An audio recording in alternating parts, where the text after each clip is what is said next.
കലിപ്പൻ മാഷിൻ്റെ ആമ്പൽപ്പൂവ്. രചനാ സംഭാഷണം നന്ദു അച്ചുകൃഷ്ണ. കുറച്ചു നേരം പിന്നെയും അങ്ങനെ നോക്കിയിരുന്നതും അവളുടെ കണ്ണ് മെല്ലെ അടഞ്ഞു പോകുന്നത് കണ്ടു രമു. അരികിലേക്ക് ചെന്ന് മെല്ലെ അവളെ ഉണർത്താതെ സൈഡിലേക്ക് ചരിച്ചു കിടത്തി. ഒറ്റ നിമിഷം കൊണ്ടവൾ പഴയ പോലെ പിന്നെയും കിടന്നു. വലത് കൈവെള്ളയിൽ കവിളുകൾ അമർത്തി ഇടത് കൈ ബെഡ്ഷീറ്റിൽ ചുരുക്കി പിടിച്ച് കാലുകൾ രണ്ടും വയറിനോട് അടുപ്പിപ്പിടിച്ച് കുഞ്ഞി പിള്ളേർ അമ്മയുടെ ഗർഭപാത്രത്തിൽ കിടക്കുന്നത് എങ്ങനെയാണോ ഏതാണ്ട് അതുപോലൊക്കെ. അവളോട് വല്ലാത്ത പാവം തോന്നി. ഇന്നിപ്പോൾ അവളീ അനുഭവിക്കുന്ന പ്രശ്നങ്ങളുടെയെല്ലാം ഒരേ ഒരു കാരണക്കാരി വേണമെങ്കിൽ താനാണെന്ന് പറയാം. കുറച്ചും കൂടി അരികിലേക്ക് നീക്കിയിരുന്ന അവളുടെ തലയിൽ മെല്ലെ തലോടുമ്പോൾ തിരമാല പോലെ 1000 ഓർമ്മകളാണ് രമുവിൻ്റെ ഉള്ളിലേക്ക് കുതിച്ചു പൊങ്ങി വന്നത്. 8ാം ക്ലാസ്സിൽ തങ്ങൾ അവിടെ ട്യൂഷൻ ചേരുമ്പോൾ ബാലു സാറായിരുന്നു ഫിസിക്സ് എടുക്കാൻ വന്നുകൊണ്ടിരുന്നത്. സാറിന് സംസാരിക്കുമ്പോൾ ചെറിയൊരു കൊത്തയുള്ളതുകൊണ്ട് ക്ലാസ്സിൽ ചിലപ്പോഴൊക്കെ പറയുന്നതൊന്നും മനസ്സിലാവാത്ത അവസ്ഥ വന്നപ്പോൾ പിള്ളേർ ചിലർ പ്രശ്നങ്ങളുണ്ടാക്കി. അപ്പോഴാണ് ആള് പുതിയൊരു സാറിനെ കൊണ്ടുവന്നത്, ആലോക് സർ, പുള്ളിയുടെ തന്നെ ശിഷ്യൻ. ബാലു സാറ് സംസാരിക്കുമ്പോൾ ചില വാക്കുകളൊന്നും കിട്ടുന്നില്ലായിരുന്നെങ്കിൽ പോലും പഠിപ്പിക്കുന്നതിന് നല്ല താളമായിരുന്നു സാറിന്. അതുകൊണ്ട് തന്നെ സാറ് തന്നെ വീണ്ടും പഠിപ്പിക്കാൻ ക്ലാസ്സിലെ 3/4 കുട്ടികളും ചെന്ന് പറഞ്ഞെങ്കിലും പുതുതായി തുടങ്ങിയ സ്ഥാപനത്തിൻ്റെ നല്ല പേരിന് ഈ സാറ് തന്നെ മതിയെന്ന് പറഞ്ഞ് എല്ലാവരെയും വളരെ സ്നേഹത്തോടെ സാറ് തിരിച്ചു പറഞ്ഞയക്കുകയാണ് ചെയ്തത്. ആരും അതിനെ കൂടുതൽ ചോദ്യം ചെയ്യാൻ പോയില്ല. കാരണം ആ സമയത്ത് അതിൻ്റെ പ്രിൻസിപ്പൽ ബാലു സാർ തന്നെയായിരുന്നു. അങ്ങനെ വന്ന ആലോക് സാറിൻ്റെ ആദ്യത്തെ ക്ലാസ്സിൽ തന്നെ മനസ്സിലായിരുന്നു പുള്ളി ഭയങ്കര ദേഷ്യക്കാരനും സ്ട്രിക്റ്റും ആണെന്ന്. പഠിപ്പിക്കുന്ന ഭാഗങ്ങൾ ആ ക്ലാസ്സിൽ വെച്ച് തന്നെ പഠിപ്പിച്ച് കേൾപ്പിക്കുക, അതായിരുന്നു പുള്ളിയുടെ ക്ലാസ്സിലെ ഏറ്റവും വലിയ പ്രത്യേകത. മൊത്തം 2 മണിക്കൂറുള്ള ക്ലാസ്സിൽ 1.5 മണിക്കൂർ പഠിത്തവും ബാക്കിയുള്ള അരമണിക്കൂർ പഠിപ്പിച്ചത് പറഞ്ഞു കേൾപ്പിക്കാനുള്ള സമയവുമായി ആള് പ്രഖ്യാപിച്ചപ്പോൾ ഏറ്റവും കൂടുതൽ വലഞ്ഞത് ആമ്പലുമാണ്. ഒന്നാമതേ ആ വിഷയം അവൾക്ക് ആദ്യം മുതൽ ഭയങ്കര പാടാ. പിന്നെ ഇങ്ങേരുടെ ഒച്ചപ്പാടിലും ബഹളത്തിലും പേടിച്ചിട്ട് എന്തെങ്കിലും സംശയമുണ്ടെങ്കിൽ പോലും അവൾ അത് ചോദിക്കില്ല. ചുള്ളനായ സാറിൻ്റെ മുന്നിൽ ആളാവാൻ കിട്ടിയ അവസരം ക്ലാസ്സിലെ പെൺകുട്ടികൾ അല്പം പോലും മിസ്സാക്കിയില്ല. ആൺപിള്ളേരാണെങ്കിൽ അങ്ങേരുടെ കയ്യിൽ നിന്നും കിട്ടിയ ചൂരലിൻ്റെ അടിയിൽ 3/4 എണ്ണവും നന്നാവുകയും ചെയ്തു. അതുകൊണ്ട് തന്നെ ആമ്പലുവായി അയാളുടെ സ്ഥിരമിര. അയാളുടെ ഭയപ്പെടുത്തൽ കൂടുന്തോറും ആമ്പലുവിൻ്റെ എംപോസിഷനും തല്ലിൻ്റെ അളവും കൂടിക്കൂടി വന്നു. ആദ്യമൊക്കെ ഭയന്നിട്ടാണെങ്കിലും എന്തെങ്കിലുമൊക്കെ മറുപടി പറഞ്ഞുകൊണ്ടിരുന്നവൾ മൊത്തത്തിൽ മിണ്ടാതാകുന്നത് കാണേണ്ടി വന്നതും അങ്ങേരെ കൊല്ലാനുള്ള ദേഷ്യമായി തനിക്കും നൗഫിക്കും. സാധാരണ പഠിക്കാൻ ബുദ്ധിമുട്ടുള്ള കുട്ടികളെ മറ്റു സാറന്മാർ ഒപ്പം ഇരുത്തി പറഞ്ഞുകൊടുത്ത് പഠിപ്പിക്കുമ്പോൾ അങ്ങേരുടെ രീതിയിൽ അതെല്ലാം തല്ലും എംപോസിഷനുമായിരുന്നു. ഇവൾക്ക് വേണ്ടി സപ്പോർട്ട് പറയുന്നു എന്ന ഒറ്റ കാരണം കൊണ്ട് താനും നൗഫലും കൂടി അയാളുടെ നോട്ടപ്പുള്ളിയായതും ക്ലാസ്സിലെ പിള്ളേർ 3 മൂങ്ങകൾ എന്ന് പറഞ്ഞ് കളിയാക്കാൻ തുടങ്ങി. തനിക്കും നൗഫിക്കുമൊന്നും അത് രോമത്തിൽ പോലും ബാധിച്ചില്ലെങ്കിലും ആമ്പലിന് അങ്ങനെയായിരുന്നില്ല. അത്രയേറെ പാവമായതുകൊണ്ടാണ് അവളുടെ ശബ്ദം പോലും നഷ്ടപ്പെട്ട ഒരവസ്ഥയിലേക്ക് ആ സമയത്ത് അവൾ നീങ്ങിയത്. പൊതുവെ പയ്യപ്പൊമ്മിയായിരുന്നെങ്കിലും അവളുടെ ഈ മാറ്റം മാമനും മാമിക്കും കൂടി മനസ്സിലാകുന്ന വിധമായപ്പോഴേക്കും അവർ കാര്യം അന്വേഷിച്ചു. ആലോക് സാറിൻ്റെ കാര്യം എങ്ങനെയെങ്കിലും ഒന്ന് അവതരിപ്പിക്കാൻ കാത്തിരുന്ന താനാണ് അവരോട് കാര്യങ്ങളെല്ലാം പറഞ്ഞത്. അന്വേഷിക്കാൻ വേണ്ടി ട്യൂഷൻ സെൻറ്ററിൽ വന്നത് മാമിയായിരുന്നു. കൃത്യം വന്നുപെട്ടത് ആലോകൻ്റെ മുന്നിലും. അവസാനം സംസാരിച്ച് വാദി പ്രതിയായി. ഇങ്ങനെയൊക്കെ പഠിപ്പിച്ചാലേ പിള്ളേർ പഠിക്കൂ എന്നൊരു സംഭവം അയാളും മാമിയുടെ തലയിലേക്ക് ഇട്ടുകൊടുത്തതും രക്ഷപ്പെടാൻ മുന്നിലൊരവസരമില്ലാതെ പോലെയായി ഞങ്ങൾക്ക്. അങ്ങനെ ഇരുന്ന നേരത്താണ് ദൈവമായി സ്നേഹചേച്ചി അവതരിക്കുന്നത്. വളരെ കുറച്ച് ദിവസങ്ങൾ കൊണ്ട് തന്നെ ആലോകൻ്റെ സ്നേഹചേച്ചിയിലേക്കുള്ള ചായ്വ് താൻ കണ്ടുപിടിച്ചിരുന്നു. അയാളിൽ നിന്ന് രക്ഷപ്പെടാൻ അയാളെ ഇവിടെ നിന്ന് ചാടിച്ചേ പറ്റുള്ളൂന്ന് ഉറപ്പായ നിമിഷത്തിൽ മനഃപൂർവ്വം ഒരു കഥയുണ്ടാക്കി. ഒരു പ്രണയലേഖനം അങ്ങേര് സ്നേഹചേച്ചിക്ക് കൊടുക്കാൻ വേണ്ടി തൻ്റെ കയ്യിൽ കൊടുത്തുവിട്ടു എന്ന രീതിയിൽ താൻ കാര്യങ്ങളെ വളച്ചൊടിച്ചു. സമയവും സാഹചര്യവും ദൈവവും ഒപ്പമുള്ളതുകൊണ്ട് കാര്യങ്ങളൊക്കെ താൻ വിചാരിച്ച രീതിയിൽ തന്നെ നടന്നു. ആദ്യം മുതൽ തന്നെ ആലോക് സാറിന് ഇഷ്ടമല്ലാത്ത സ്നേഹിച്ചി അങ്ങനെ സമയവും സാഹചര്യവും നോക്കാതെ കണ്ണു പൊട്ടുന്ന രീതിയിൽ ചീത്ത പറഞ്ഞു. അത്രയും കുട്ടികൾക്കിടയിൽ ഉണ്ടായ നാണക്കേട് അയാൾക്ക് സഹിക്കാൻ പറ്റിയില്ല. ഇങ്ങനെ ഒരു പ്രശ്നം ഉണ്ടായ സ്ഥിതിക്ക് പുള്ളിയെ അവിടെ ജോലിക്ക് വെക്കാൻ വയ്യാത്തതുകൊണ്ട് ബാലു സാർ തന്നെയാണ് പറഞ്ഞു വിട്ടത്. അങ്ങനെ ആകെ നാണം കെട്ടാണ് പുള്ളി ഇവിടെ നിന്നും ഇറങ്ങിപ്പോയത്.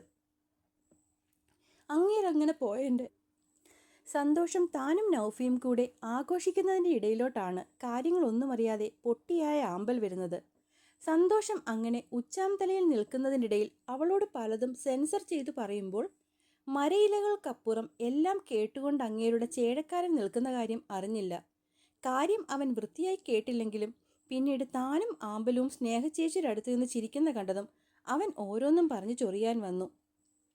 അപ്പോൾ പിന്നെ അവനെ പിരികേറ്റാൻ വേണ്ടി ഒക്കെ തങ്ങളാ ചെയ്തതെന്ന് വലിയ സുരേഷ് ഗോപി കളിച്ചു പറയുമ്പോൾ ഒരിക്കൽ പോലും അവൻ പഴി മുഴുവനും ആമ്പലിൻ്റെ തലയിലിട്ട് അങ്ങേരോട് പോയി പറയും എന്ന് സ്വപ്നത്തിൽ പോലും കരുതിയില്ല.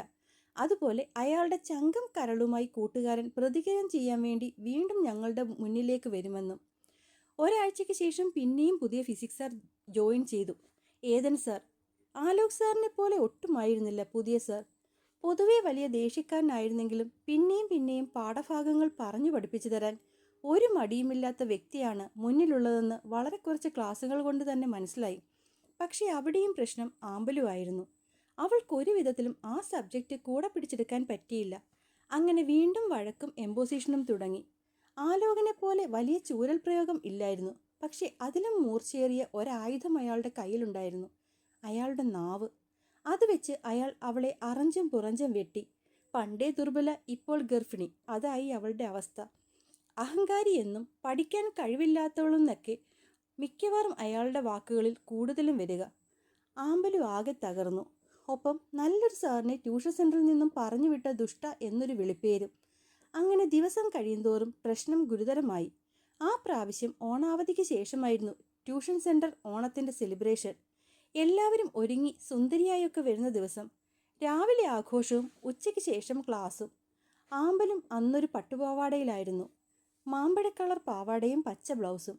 കയ്യിൽ നിറയെ കുപ്പിവള. മുടി മെടഞ്ഞിട്ട് അതിൽ പിച്ചിപ്പൂവും ചൂടി അവൾക്കന്ന് അത്രയ്ക്ക് സൗന്ദര്യമായിരുന്നു. കാണുന്നവർ അത് പറയുകയും ചെയ്തു. അങ്ങനെ ആകെ സന്തോഷമായിട്ടിരുന്നിടത്തേക്കായിരുന്നു ഏതൻ്റെ വരവ്. കയ്യിൽ ഓണത്തിന് മുന്നേ നടത്തിയ ടെസ്റ്റിൻ്റെ പേപ്പറും ഉണ്ടായിരുന്നു. അവൻ നേരെ ചെന്ന് ആമ്പലിൻ്റെയും കൂട്ടുകാരുടെയും മുന്നിലാണ് നിന്നത്. ആമ്പലിൻ്റെ ചിരി അവൻ്റെ ദേഷ്യം ആളിക്കത്തിച്ചു. പഠിക്കാൻ കഴിവില്ലെങ്കിലും ഓരോന്ന് ഒരുങ്ങിക്കെട്ടി വന്നോളും. 24 മണിക്കൂറും ആൺകുട്ടികളുടെ ഇടയിൽ കിടന്ന് മേയാനല്ലാതെ ഒരു കാശിനും കൊള്ളില്ല. നന്നായി പഠിക്കുന്ന പിള്ളേർ പോലും ഇവള് കാരണം വഴിതെറ്റിപ്പോകും എന്നൊക്കെ പറഞ്ഞൊരു ചാട്ടം ചാടി. അത് കേട്ടതും ചുറ്റും നിന്ന് സകല പിള്ളേരും ഭയന്നുപോയി. നീയോ നശിച്ചു, ബാക്കി പിള്ളേരെ കൂടെ നശിപ്പിക്കാതിരുന്നൂടെന്നവൻ അലറിയതും ആമ്പലു തല കറങ്ങി താഴേക്ക് വീണുപോയി. അന്നാണ് അവസാനം അയാളെ കാണുന്നത്. പിന്നെ കാണുന്നത് ഇന്ന് ക്ലാസ്സിൽ വെച്ചും. ഇന്നും അവളുടെ മനസ്സിൽ അയാളുടെ ദേഷ്യപ്പെടലും വാക്കുകളുമാണുള്ളത്. അതാണ് അവളുടെ ഈ ഭയത്തിൻ്റെയൊക്കെ അടിസ്ഥാനം. അതൊന്ന് കുറയ്ക്കാൻ പറ്റിയാൽ പകുതി രക്ഷപ്പെട്ടേനെ. പക്ഷേ എങ്ങനെ അവളുടെ ഭയം മാറ്റാം എന്നുള്ള ചിന്തയിൽ രമു ഉറക്കമുളഞ്ഞപ്പോൾ ചെയ്ത തെറ്റുകൾ എണ്ണിപ്പറക്കി പറയുകയായിരുന്നു ഏതൻ. ഇരു കൈകളാൽ മുഖം പൊത്തി കരയുന്നവനെ വാക്കുകളെ ആശ്വസിപ്പിക്കാൻ ശ്രമിക്കാതെ വസു അരികിൽ തന്നെ ഇരുന്നു. നേരം കഴിഞ്ഞപ്പോൾ വെറും തേങ്ങൽ മാത്രമായി അത് മാറിയെന്ന് തോന്നും വരെ വസുവിൻ്റെ കൈകൾ അവൻ്റെ തോളിൽ മെല്ലെ തട്ടിമാറി. അമ്മ തോളിലിട്ട് തലോടും പോലെയുള്ള മൃദുവായ സ്പർശം. മുന്നിലിരിക്കുന്നവനെ വളരെ വേഗം വാക്കുകൾ കൊണ്ട് തനിക്ക് ആശ്വസിപ്പിക്കാൻ കഴിഞ്ഞേക്കും. അല്ല, കഴിയും. ഒരിക്കൽ അത് ചെയ്തിട്ടുമുണ്ട്. ഈ ഡിഗ്രികളും എക്സ്പീരിയൻസും ഒക്കെ കിട്ടുന്നതിന് ഒരുപാട് മുന്നേ തന്നെ. അന്ന് തൻ്റെ ആ വാക്കിൽ വിശ്വസിച്ചാണ് മുന്നോട്ടവൻ ജീവിച്ചതെന്ന് പോലും പറയാൻ പറ്റും. ആ ഒരു വിശ്വാസമാണ് ഇപ്പോൾ തകർന്നിരിക്കുന്നത്. കാലങ്ങൾക്കിപ്പുറം ഒരു പരിധിവരെയെങ്കിലും അവൾ മാറിയിട്ടുണ്ടാകുമെന്ന തോന്നൽ പൂർണ്ണമായും തീരുന്നത് പോലെയാണ് ഈ ദിവസങ്ങളൊക്കെ പോയിരിക്കുന്നേ. അന്നവനെ ആശ്വസിപ്പിക്കുന്ന കൂട്ടത്തിൽ അവനെ കാണാതിരുന്നാൽ ആമ്പൽ അവനെ പൂർണ്ണമായും മറന്നുകൊണ്ട് മിടുക്കിക്കുട്ടിയാകും എന്നുള്ള തൻ്റെ പ്രവചനമാണ് ഇന്ന് 1% പോലും സത്യമല്ലാതെ ഇങ്ങനെ നിഴല് പോലെ അവൻ്റെ മുന്നിൽ തൂങ്ങിയാടുന്നത്. പക്ഷെ ഇപ്പോഴും അവന് തന്നോട് പരാതിയില്ല, പരിഭവമില്ല. മറിച്ച് ദേഷ്യവും പരാതിയും പരിഭവമൊക്കെ തന്നോട് തന്നെയാണ്. തന്നെ കുറ്റബോധത്തിൽ നിന്നും രക്ഷിക്കാൻ വേണ്ടി തൻ്റെ ചേട്ടൻ തന്നോടുള്ള സ്നേഹത്തിൽ പറഞ്ഞ വാക്കുകളായിട്ടാണ് അവൻ അതിനെ കാണുന്നത്. ഒപ്പം ഒരിക്കൽ മനസ്സിൽ കുഴിച്ചുമൂടിയ കുറ്റബോധം പൂർവാധികം ശക്തിയിൽ അവനിൽ ഉയർത്തെഴുന്നേറ്റും കഴിഞ്ഞിട്ടുണ്ട്. അതത്ര നല്ല കാര്യമൊന്നുമല്ല. അതുകൊണ്ട് ഇനി ഒരു പരിഹാരം താൻ പറയുന്നുണ്ടെങ്കിൽ അത് പൂർണ്ണമായിട്ടുള്ളതായി വേണം. Once and for all. അത് ഒരാൾക്കല്ല, മുന്നിലുള്ള 2 പേർക്കും. 2 പേരും ഇന്ന് വരെ ഒരുപോലെ വേദനിക്കപ്പെട്ടവരാണ്. കാലങ്ങളാൽ തനിക്ക് ഒരുപാട് പ്രിയപ്പെട്ടവരും. ഒരു ദീർഘനിശ്വാസം എടുത്തുകൊണ്ട് വസു ഏതൻ്റെ കൈ പിടിച്ച് തൻ്റെ നേരെ ചരിച്ചിരുത്തി. എഴുന്നേൽക്ക്, മുഖം കഴുകിയിട്ട് വാ, എനിക്ക് നിന്നോട് കുറച്ച് സംസാരിക്കാനുണ്ട്. നിർനിമേഷനായി ഒരു നോട്ടം മാത്രമാണ് തന്നിലേക്ക് എത്തിയത്. ഒരു പുഞ്ചിരിയോടെ ഒന്നുകൂടെ നോക്കിയതും അവൻ ഇരുന്നിടത്തു നിന്നും എഴുന്നേറ്റു. ബോഗൻവില്ലയുടെ ചുവട്ടിൽ ഘടിപ്പിച്ചിരിക്കുന്ന പൈപ്പ് തുറന്ന് മുഖം കഴുകുന്ന കണ്ടു. അടുത്തു വന്നിരുന്നവന്റെ മുഖത്തെ വെള്ളത്തുള്ളികളെ കൈകൊണ്ട് തുടച്ചു മാറ്റുമ്പോൾ തണുപ്പിനൊപ്പം തന്നെ കൈവിരലുകളിൽ ചൂടും അറിഞ്ഞു. യദു, എന്താടാ, നീ ഒന്നുമല്ലേലും ഒരു മാഷല്ലേടാ? ഈ ലോകം ഇന്ന് വരെ കണ്ടതിൽ ഏറ്റവും മോശമായ മാഷ്. നെടുവീർപ്പോടെ അവൻ ആ കൽബെഞ്ചിലേക്ക് കൈയും ഊന്നിയിരുന്നു. അവനെ തടയാനും എതിർക്കാനും പോയില്ല. ഈ പറയുന്നതൊക്കെ അവൻ്റെ നിരാശയുടെ ഏറ്റവും അടിത്തട്ടാണെന്നറിയാം. അത് മാറണമെങ്കിൽ ഈ പ്രശ്നം മൊത്തത്തിൽ പരിഹരിക്കപ്പെടണം. അതുവരെ അവൻ്റെ ഉള്ളിലെ കുറ്റബോധം അവനെക്കൊണ്ട് ഇങ്ങനെ പലതും പറയിക്കും. ആ ഒരു ബോധത്തോടെ തന്നെ വസു ചെറിയൊരു പുഞ്ചിരിയോടെ അവൻ്റെ കവിളിലൊന്ന് തട്ടി. ഇത്രയ്ക്ക് അങ്ങനെ നെഗറ്റീവ് അടിക്കാൻ പാകത്തിൽ ഇവിടെ ഒന്നും ഇല്ല യദു, കേട്ടോ. അവൻ്റെ കണ്ണുകളിലെ ചോദ്യത്തിൽ തൻ്റെ മുഖത്തിരിക്കുന്ന കണ്ണട ഊരിക്കൊണ്ട് കൈലിത്തുമ്പിൽ ഒന്ന് തുടച്ചവൻ കുറച്ചുകൂടി അവൻ്റെ നേർക്കായിരുന്നു. നീ ഇങ്ങനെ നോക്കേണ്ട യദു, ഇവിടെ പ്രശ്നമില്ലെന്ന് ഞാൻ പറയുന്നില്ല. മറിച്ച് പ്രശ്നത്തിന് പൂർണ്ണമായും പരിഹാരം കാണാനുള്ള എല്ലാ അവസ്ഥകളും ഉണ്ടെന്നാണ് ഞാൻ ഉദ്ദേശിച്ചത്. അങ്ങനെയൊരു ഉറപ്പുള്ളതുകൊണ്ട് മാത്രമാണ് നീ നിന്റെ അമലുവിൻ്റെ കാര്യം പറഞ്ഞപ്പോൾ തന്നെ അടുത്ത വണ്ടി പിടിച്ച് ഞാൻ ഇവിടെ വന്നത്. ഈ തവണ ഇതിൽ ഒരു പൂർണ്ണമായി പരിഹാരം കണ്ടിട്ടേ ഞാൻ പോകൂ. അതിന് എനിക്ക് ഏറ്റവും കൂടുതൽ വേണ്ടത് നിന്റെ സഹായമാണ്. അങ്ങനെയുള്ളപ്പോൾ നീ ചുമ്മാ കരഞ്ഞു വിളിച്ചിരുന്നാൽ അത് നിങ്ങൾക്ക് രണ്ടുപേർക്കും ഭാവിയിൽ ദോഷം ചെയ്യുകയുള്ളൂ. അതുകൊണ്ട് ഈ കാര്യത്തിൽ നീ കുറച്ചുകൂടി ബോൾഡാകണം. സംഭവിക്കാനുള്ളതെല്ലാം സംഭവിച്ചു പോയി യദു. അതിന് നീ ഇനി എത്രയൊക്കെ ദുഃഖിച്ചാലും സ്വയം പഴിചാരി ഒന്നും തിരുത്താൻ പറ്റില്ല. അപ്പോൾ പിന്നെ നമുക്ക് ചെയ്യാൻ പറ്റുന്ന അടുത്ത കാര്യം എന്ന് വേണം ആലോചിക്കാൻ. അല്ലാതെ ചുമ്മാ ഞാൻ അത് ചെയ്തു ഇത് ചെയ്തു ഇങ്ങനൊന്നും സ്വയം കുറ്റപ്പെടുത്തി ഡിപ്രഷനിലേക്ക് പോകരുത്. കാരണം നീ ഒരാളിലൂടെയാണ് ആ കുട്ടിയുടെയും പ്രശ്നങ്ങളൊക്കെയും നമുക്ക് പരിഹരിക്കാൻ പറ്റുള്ളൂ. പിന്നെ യദു, നീ ഇതൊക്കെ ചെയ്തു കൂട്ടുമ്പോൾ നീയും ടീനേജ് തന്നെയാണ്. ആ ഒരു ചോരത്തിളപ്പിലും ഒറ്റബുദ്ധിയിലും ചെയ്തു പോയ കാര്യങ്ങളെപ്പറ്റി ഇന്ന് നിനക്ക് തിരിച്ചറിവുണ്ട്. ആ തിരിച്ചറിവാണ് ഇനി നിന്റെ മുന്നോട്ടുള്ള വെളിച്ചം. ആ വെളിച്ചത്തെ ഹനിക്കുന്ന ഒന്നും നീ ചെയ്യല്ലേടാ.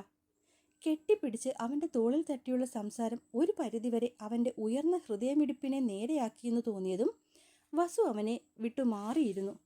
എത്ര വലിയ ഒറ്റപ്പെടലിനെയും ഒരു നിമിഷം കൊണ്ട് മായ്ച്ചു കളയാൻ പവറുള്ളതാണ് ഈ കെട്ടിപ്പിടുത്തം എന്ന് പറയുന്നത്. ഒറ്റ നിമിഷം കൊണ്ട് നമുക്ക് ചായാനൊരിടം ഉണ്ടെന്നുള്ള മനസ്സിൻ്റെ തോന്നൽ പോലും ആ വ്യക്തിയിൽ ഉണ്ടാവുന്ന മാറ്റം ചെറുതൊന്നുമല്ല. ഇനി പറയൂ, നിനക്കെന്നോട് പറയാനുള്ളതെല്ലാം ഞാൻ കേൾക്കാം നിന്നെ. ഒരിക്കൽ കേട്ടതാണെങ്കിലും പിന്നെയും അവനെ കേൾക്കാനെന്ന പോലെ അവൻ ആ കണ്ണിലേക്ക് നോക്കിയിരുന്നു. ഒരു നെടുവീർപ്പോടെ ഏതൻ വസുവിന് നേരെ ഒരു നോട്ടം അയച്ചു. അത്രയും ഹൃദയഭേദകമായിരുന്നു ഒന്ന്. പിന്നെ മുന്നിലെ കസേരയിലേക്ക് മാറിയിരുന്നുകൊണ്ട് മെല്ലെ പറഞ്ഞു തുടങ്ങി. ഏട്ടൻ അറിയാലോ, ആലോകും ഞാനും എങ്ങനെയായിരുന്നു എന്ന്. ബെസ്റ്റ് ഫ്രണ്ട്സിനപ്പുറം അവൻ എൻ്റെ സ്വന്തം ബ്രദർ തന്നെ ആയിരുന്നില്ലേ? ശരിയാണ്, ഏതനും ആലോകും തമ്മിൽ വല്ലാത്തൊരു ബോണ്ടായിരുന്നു. ഒരാൾക്ക് പകരം മറ്റൊരാൾ ഇല്ലാത്ത പോലെ സ്ട്രോങ് ബോണ്ട്. അങ്ങനെ വാടിയിൽ തുടങ്ങിയ കൂട്ട് ഡിഗ്രിക്ക് ചേരുമ്പോൾ പോലും എന്നെ പിരിയാതിരിക്കാനാ അവൻ ഇഷ്ടപ്പെട്ട കോളേജ് പോലും കളഞ്ഞിവിടെ നിന്നേ. അമ്മാവൻ്റെ അച്ഛനുണ്ടാക്കിയ പ്രശ്നങ്ങളൊക്കെ ഏട്ടൻ അറിയാമല്ലോ. ഇതൊക്കെ വസുവിനും അറിവുള്ളതാണ്. ആലോകിൻ്റെ അച്ഛനും അമ്മയും എബ്രോഡായിരുന്നു. അവിടെ അച്ഛമ്മയുടെയും അച്ചാച്ചൻ്റെയും കൂടെ പഠിച്ചുകൊണ്ടിരുന്നവനെ ഡിഗ്രിക്ക് അവിടെ അഡ്മിഷൻ എടുത്തിട്ട് കൊണ്ടുപോകാൻ വന്നപ്പോൾ വലിയ വഴക്കുണ്ടാക്കിയാണ് അവൻ ഇവിടെ തന്നെ നിന്നത്. അന്ന് അവൻ്റെ പേരൻസ് ഇവിടെയും വന്നിരുന്നു യദുവിനെ കാണാൻ. എങ്ങനെയെങ്കിലും UK വരാൻ വേണ്ടി അവനെ പറഞ്ഞ് സമ്മതിപ്പിക്കാൻ വേണ്ടി. എവിടെ, ഒന്നും നടക്കില്ലെന്ന് മനസ്സിലായപ്പോൾ അവൻ്റെ ഡാഡി എന്തൊക്കെയോ കുറേ ബഹളം വെച്ചാ ഇറങ്ങിപ്പോയെ. വസു അന്നത്തെ കാര്യങ്ങളെല്ലാം ഓരോന്നോരോന്നായി ഓർത്തുപോയി. വസുവേട്ടനറിയാലോ, ഈ ലോകത്തോട് മുഴുവൻ പടവെട്ടി എൻ്റെ കൂടെ നിന്നവനാ ആലോക്. ആളുകൾക്ക് മുൻപിൽ ഇന്ദ്രനെയും ചന്ദ്രനെയും ഭയമില്ലാത്തവൻ. അവനാണ് ഒരു രാത്രി. ആ ഓർമ്മയിൽ പോലും യദു വിറയ്ക്കുന്ന കണ്ടപ്പോൾ വസു അവനെ അടങ്കം പിടിച്ച് നെഞ്ചിലേക്ക് അടക്കി പിടിച്ചു. പക്ഷെ ആ നേരവും ഏതൻ്റെ മനസ്സിലാകെ കയ്യിൽ ഞരമ്പ് മുറിച്ച് ചോര വാർന്നു കിടന്ന ആലോക് മാത്രമായിരുന്നു. യദു, ഡാ, ഞാൻ ഓക്കെയാണ് ഏട്ടാ. ഞെട്ടി അവൻ വസുവിൻ്റെ മുഖത്തേക്ക് നോക്കി. അവനിൽ നിന്നും അകന്നു മാറി ഏതൻ നേരെയിരുന്നു. പിന്നെ സാവധാനം പറഞ്ഞു തുടങ്ങി. അന്നത്തെ ട്യൂഷൻ സെൻറ്ററിലെ അനുഭവം ആലോകിനെ കുറച്ചൊന്നുമല്ല ഏട്ടാ പിടിച്ചുലച്ചത്. മറ്റുള്ള സാറന്മാരുടെയും കുട്ടികളുടെയും ഒക്കെ പറച്ചിലിനപ്പുറം സ്നേഹയുടെ സംസാരമാണ് അവനെ അത്രയും തളർത്തിക്കറിഞ്ഞത്. ഗൾഫിൽ നിന്ന് വരുന്ന കുറേ പണം കൊണ്ട് കാസിനോവ കളിക്കാൻ അവൾക്കടുത്ത് ചെന്നാൽ ചപ്പലൂരി അടിക്കും എന്നുള്ള അവളുടെ വാചകം അവനെ കൊല്ലാതെ കൊന്നു. പഠിക്കുന്ന കാലത്ത് അല്ലറ ചില്ലറ ക്രഷ് ഉണ്ടെന്നതൊഴിച്ചാൽ ആലോകിൻ്റെ ആദ്യത്തെ പ്രണയമായിരുന്നു സ്നേഹ. അത്രയും സ്നേഹിച്ച ഒരു വ്യക്തിയിൽ നിന്നും കിട്ടിയ മോശമായ പ്രതികരണം അവന് ഹാൻഡിൽ ചെയ്യാൻ പറ്റിയില്ല. അറിയാലോ ഏട്ടന്, ഒറ്റ മകനായതുകൊണ്ട് തന്നെ കുഞ്ഞിലെ ദേഷ്യവും വാശിയും കൂടുതലാണവന്. പലപ്പോഴും അവൻ സ്നേഹം പ്രകടിപ്പിക്കുന്നത് പോലും ദേഷ്യത്തിലൂടെയാവും. അവനെ അടുത്തറിയാത്ത ഏതൊരു വ്യക്തിക്കും അവനൊരു വാശിക്കാരനും അഹങ്കാരിയുമാവും. പക്ഷേ എനിക്കറിയാം അവൻ എത്രത്തോളം പാവമായിരുന്നു എന്ന്. ഏതെൻ്റെ മനസ്സിൽ കൂട്ടുകാരനോടുള്ള സ്നേഹം തുളുമ്പി. അവൻ്റെ വളർച്ചയിൽ ഒരിക്കലും അച്ഛൻ്റെയും അമ്മയുടെയും സ്നേഹം അവന് കിട്ടിയിട്ടില്ല. പിന്നെയുള്ള മുത്തശ്ശനും മുത്തശ്ശിയും ആ കുറവ് അവനെ അറിയിക്കാതിരിക്കാൻ എന്ന പോലെ അവൻ്റെ ഏതാഗ്രഹങ്ങളും സാധിച്ചു കൊടുക്കുന്ന പോലെയാണ് അവനെ വളർത്തിയത്. അതുകൊണ്ട് തന്നെ അവൻ്റെ സ്വഭാവത്തിൽ പല പോരായ്മകളും ഉണ്ടായിരുന്നു. അതിലെന്നും മുന്നിട്ട് നിന്നത് അവൻ്റെ ആ ദേഷ്യവും നിർബന്ധ ബുദ്ധിയും തന്നെയാണ്. പഠിപ്പിക്കുന്ന നാളുകളിലും ആ ഒരു സ്വഭാവം തന്നെയായിരുന്നു അവന്. പലപ്പോഴും ക്ലാസ്സിലെ പല കാര്യങ്ങളും വന്നു പറയുമ്പോൾ താൻ അവനെ തിരുത്താൻ നോക്കിയിട്ടുണ്ട്. പക്ഷെ അപ്പോഴൊക്കെ പറയും, കർക്കശക്കാരനായ അധ്യാപകനെ നല്ല കുട്ടികളെ വാർത്തെടുക്കാൻ പറ്റുമെന്ന്. അങ്ങനെ കേട്ട കഥകളിലാണ് ആദ്യമായി അവൻ സ്നേഹയെക്കുറിച്ച് തന്നോട് പറയുന്നത്. ആദ്യമൊക്കെ അവനൊരു പെൺകുട്ടിയെപ്പറ്റി ഇത്രയും വാചാലമാകുന്നത് കണ്ടപ്പോഴേ താൻ അവനെ കളിയാക്കാൻ തുടങ്ങിയതാണ്. സാധാരണ ഇങ്ങനെ എന്തെങ്കിലും കളിയാക്കൽ വരുമ്പോൾ ദേഷ്യപ്പെട്ട് ചാടിക്കടിക്കുന്നവൻ അന്ന് ആദ്യമായി പുഞ്ചിരിക്കുന്ന കണ്ടു. പോകെ പോകെ സ്നേഹയെ പറഞ്ഞ് കളിയാക്കുന്നത് എൻ്റെ ശീലമായി. വേറൊന്നിനുമല്ല, അവൻ്റെ ആ ഹൃദയം തുറന്നുള്ള ചിരി കാണാൻ വേണ്ടി മാത്രം. അന്ന് വരെ ദേഷ്യവും വാശിയും മുന്നിട്ട് നിന്നവൽ അങ്ങനെ ആദ്യമായിട്ട് ഞാൻ മറ്റു പല ഭാവങ്ങളും കണ്ടു തുടങ്ങി. എപ്പോഴുമുള്ള അവൻ്റെ സ്ഥായി ഭാവമായ ദേഷ്യം മാറി അവൻ എല്ലാവരോടും പുഞ്ചിരിക്കാനും സംസാരിക്കാനും തുടങ്ങി. സത്യം പറഞ്ഞാൽ അവൻ്റെ ആ മാറ്റത്തിൽ ഏറ്റവും കൂടുതൽ സന്തോഷിച്ചത് ഞാനും മുത്തശ്ശനും മുത്തശ്ശിയുമാണ്.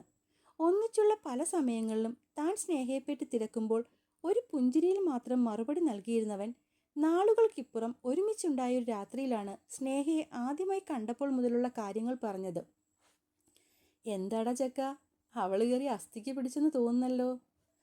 അസ്ഥിയിൽ മാത്രമല്ല മച്ച, ശരീരം മൊത്തവും പടർന്ന് പന്തലിച്ചാണ് അവൾ പിടിച്ച് മുറുക്കി വെച്ചേക്കുന്നത്.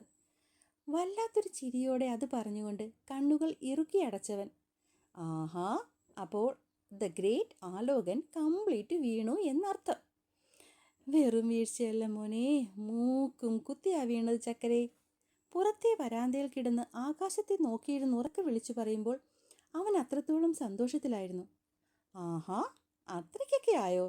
അപ്പോൾ ഇനി എപ്പോഴാണ് നീ അവളെ പ്രപ്പോസ് ചെയ്യുന്നത്? 4 ദിവസം കൂടി കഴിഞ്ഞാൽ അവളുടെ ബർത്ത്ഡേ ആണ്, അന്ന്. എങ്ങനാടാ, കേൾക്കുമ്പോൾ തന്നെ അവൾ സമ്മതിക്കുമോ? പിന്നെ സമ്മതിക്കാതെ, ചുള്ളനല്ലേടാ നിന്റെ ഫ്രണ്ട്. ആണ്, എന്നാലും. ഇടതുപുരികം പൊക്കി സംശയം പോലെ അവനെ നോക്കി. ഇനിയിപ്പം ആദ്യം പറഞ്ഞിട്ട് അവൾ സമ്മതിച്ചില്ലെങ്കിലും പിന്നാലെ നടന്ന് ഞാൻ സമ്മതിപ്പിച്ചോളാന്നേ. ആഹാ, അത് കൊള്ളാലോ. അപ്പം നിനക്ക് പിന്നാലെ നടക്കാനൊക്കെ അറിയാം ഇല്ലേ? അവളുടെ പുറകെ നടന്നില്ലേ പിന്നെ ഞാൻ ആരുടെ പിന്നാലെയാടാ നടക്കുക? അത്രയും പ്രണയത്തോടെ നെഞ്ചിൽ കൈവച്ച് പറയുന്നവനെ അത്ഭുതത്തോടെയാണ് താൻ നോക്കി നിന്നത്. അത്രയ്ക്കും ഇഷ്ടമാണോടാ നിനക്ക് ആ കുട്ടിയെ? പ്രാണനാടാ, അവളില്ലേൽ ഞാനില്ല. അത്രയ്ക്കും വലിയ ഭ്രാന്തമായ ഇഷ്ടം. ആ പ്രണയമാണ് ഒരൊറ്റ നിമിഷം കൊണ്ട് അവൻ്റെ മുന്നിൽ തകർന്നു വീണത്. ഒപ്പം പ്രാണനായി കണ്ടവളുടെ നാവിൽ നിന്ന് കേട്ട വാക്കുകളും. സഹിക്കാൻ പറ്റിയില്ലവന്. അതാകും തന്നെ പോലും ഓർക്കാതെ ഒറ്റ നിമിഷം കൊണ്ടവൻ ജീവനെടുക്കാൻ പോയത്. വസുവിൻ്റെ കണ്ണ് നിറഞ്ഞൊഴുകി. ഞരമ്പ് മുറിച്ച് ഹോസ്പിറ്റലിൽ കയറ്റുമ്പോഴേ അവൻ്റെ അവസ്ഥ മോശമായിരുന്നു. ക്രിട്ടിക്കൽ സ്റ്റേജിൽ കിടന്നവൻ്റെ ജീവൻ തിരിച്ചു കിട്ടാൻ തന്നെ ദിവസങ്ങളെടുത്തു. അവനൊന്ന് ഓക്കെ ആയി എന്ന് ഡോക്ടർ പറഞ്ഞതും അടുത്തിരുന്നൊന്ന് സംസാരിക്കാൻ പോലും സമയം തരാതെ അങ്കിൾ അവനെയും കൂട്ടി പറന്നു. ഇത്തവണ അവൻ്റെ സമ്മതത്തോടെ തന്നെ. കാരണം അത്രയ്ക്കും അവൻ ഈ നാട് വെറുത്തുപോയിരുന്നു. ആ സമയത്താണ് ട്യൂഷൻ സെൻറ്ററിൽ നടന്ന കാര്യങ്ങളൊക്കെ താൻ അറിയുന്നത്. ഈ പ്രശ്നങ്ങളൊക്കെ ഉണ്ടാക്കിയ ആമ്പലിനെ കൊല്ലാനുള്ള ദേഷ്യമായിരുന്നു അന്ന് തന്നിൽ. ആ സമയത്താണ് സുധാകരൻ ചേട്ടൻ ആലോകിന് പകരം തന്നോടവിടെ പഠിപ്പിക്കാൻ വരാമോ എന്ന് ചോദിക്കുന്നത്. ഒരു നിമിഷം പോലും ആലോചിക്കാതെ സമ്മതിച്ചു. കാരണം അവളായിരുന്നു. അവിടെ ജോയിൻ ചെയ്ത് 3 ദിവസം കഴിഞ്ഞിട്ടായിരുന്നു ആ ക്ലാസ്സിന് തൻ്റെ ക്ലാസ്. ചെന്ന അന്ന് പരിചയപ്പെടുമ്പോഴേ ആ പേര് നോക്കി വെച്ചു. കാഴ്ചയിൽ വെറും സാധുവായി തോന്നിയ പെൺകുട്ടി ഇതൊക്കെ ചെയ്യുമോയെന്ന് ആദ്യമൊന്ന് ചിന്തിച്ചെങ്കിലും അവളാണ് ഇതൊക്കെ ചെയ്യിച്ചതെന്ന് അവൻ വീണ്ടും വീണ്ടും പറഞ്ഞപ്പോൾ വസു ശ്വാസം എന്നെടുത്തുകൊണ്ട് പിന്നിലേക്കിരുന്നു. നീ അവനെന്ന് പറയുന്നത് ആ ആലോകിൻ്റെ ചേടക്കാരനല്ലേ? എന്തോന്നാ, വിവേക്, മറ്റേ ആമ്പലിൻ്റെ പിന്നാലെ നടന്നിട്ട് അവളുടെ കൂട്ടുകാരി തല്ലിയവൻ. എന്നിട്ട് എന്നിട്ടെന്താ, ആലോക് പോയ ദേഷ്യം മുഴുവനും അവളെ പലതരത്തിൽ ദ്രോഹിച്ച് തീർക്കാൻ തുടങ്ങി. ദ്രോഹിച്ചു എന്ന് പറയുമ്പോൾ വസുവിൻ്റെ കണ്ണൊന്ന് ചുരുങ്ങി. ശരീരം കൊണ്ട് ദ്രോഹിക്കുന്നത് വളരെ ചെറുതാണ് ഏട്ടാ. ഞാൻ ചെയ്തത് മൊത്തം മാനസികമായല്ലേ. സ്വയം പുച്ഛിച്ചുകൊണ്ട് ഒരു ചിരി അവൻ്റെ ചുണ്ടിൻ്റെ കോണിൽ കണ്ടു.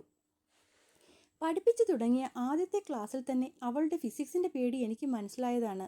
അതുവെച്ചായിരുന്നു എൻ്റെ ദ്രോഹം മുഴുവനും. ഈ പഠിപ്പിക്കുന്നത് അന്നത്തെ ക്ലാസ്സിൽ തന്നെ പറഞ്ഞു കേൾപ്പിക്കുക, അല്ലെങ്കിൽ പിറ്റേ ദിവസം രാവിലെ അത് എഴുതി കാണിച്ചിട്ട് മാത്രം അടുത്ത ക്ലാസ്സിൽ കയറുക, സർപ്രൈസ് ടെസ്റ്റ് നടത്തുക, അങ്ങനൊക്കെ. സാധാരണ കുട്ടികൾക്ക് ഇതൊന്നും വലിയ പ്രശ്നം വരേണ്ടതല്ല. പക്ഷേ അവൾക്ക് അങ്ങനെ ആയിരുന്നില്ല. മിക്കപ്പോഴും അവൾക്ക് മറ്റുള്ള കുട്ടികളോടൊപ്പം എത്താൻ കഴിയാറില്ലായിരുന്നു. അങ്ങനെ വരുമ്പോൾ എൻ്റെ വായിലിരിക്കുന്ന മൊത്തവും ഞാനങ്ങ് പറയും, ഒപ്പം എംപോസിഷനും. പാവം കുട്ടി. എന്നെക്കൊണ്ട് ആകെ അവൾ മടുത്തു കാണും. അതാകും അന്നങ്ങനെ നിന്ന നിൽപ്പിൽ തലകറങ്ങി വീണത്. അവൻ്റെ മുഖം നിറയെ സങ്കടം നിഴലിച്ചു.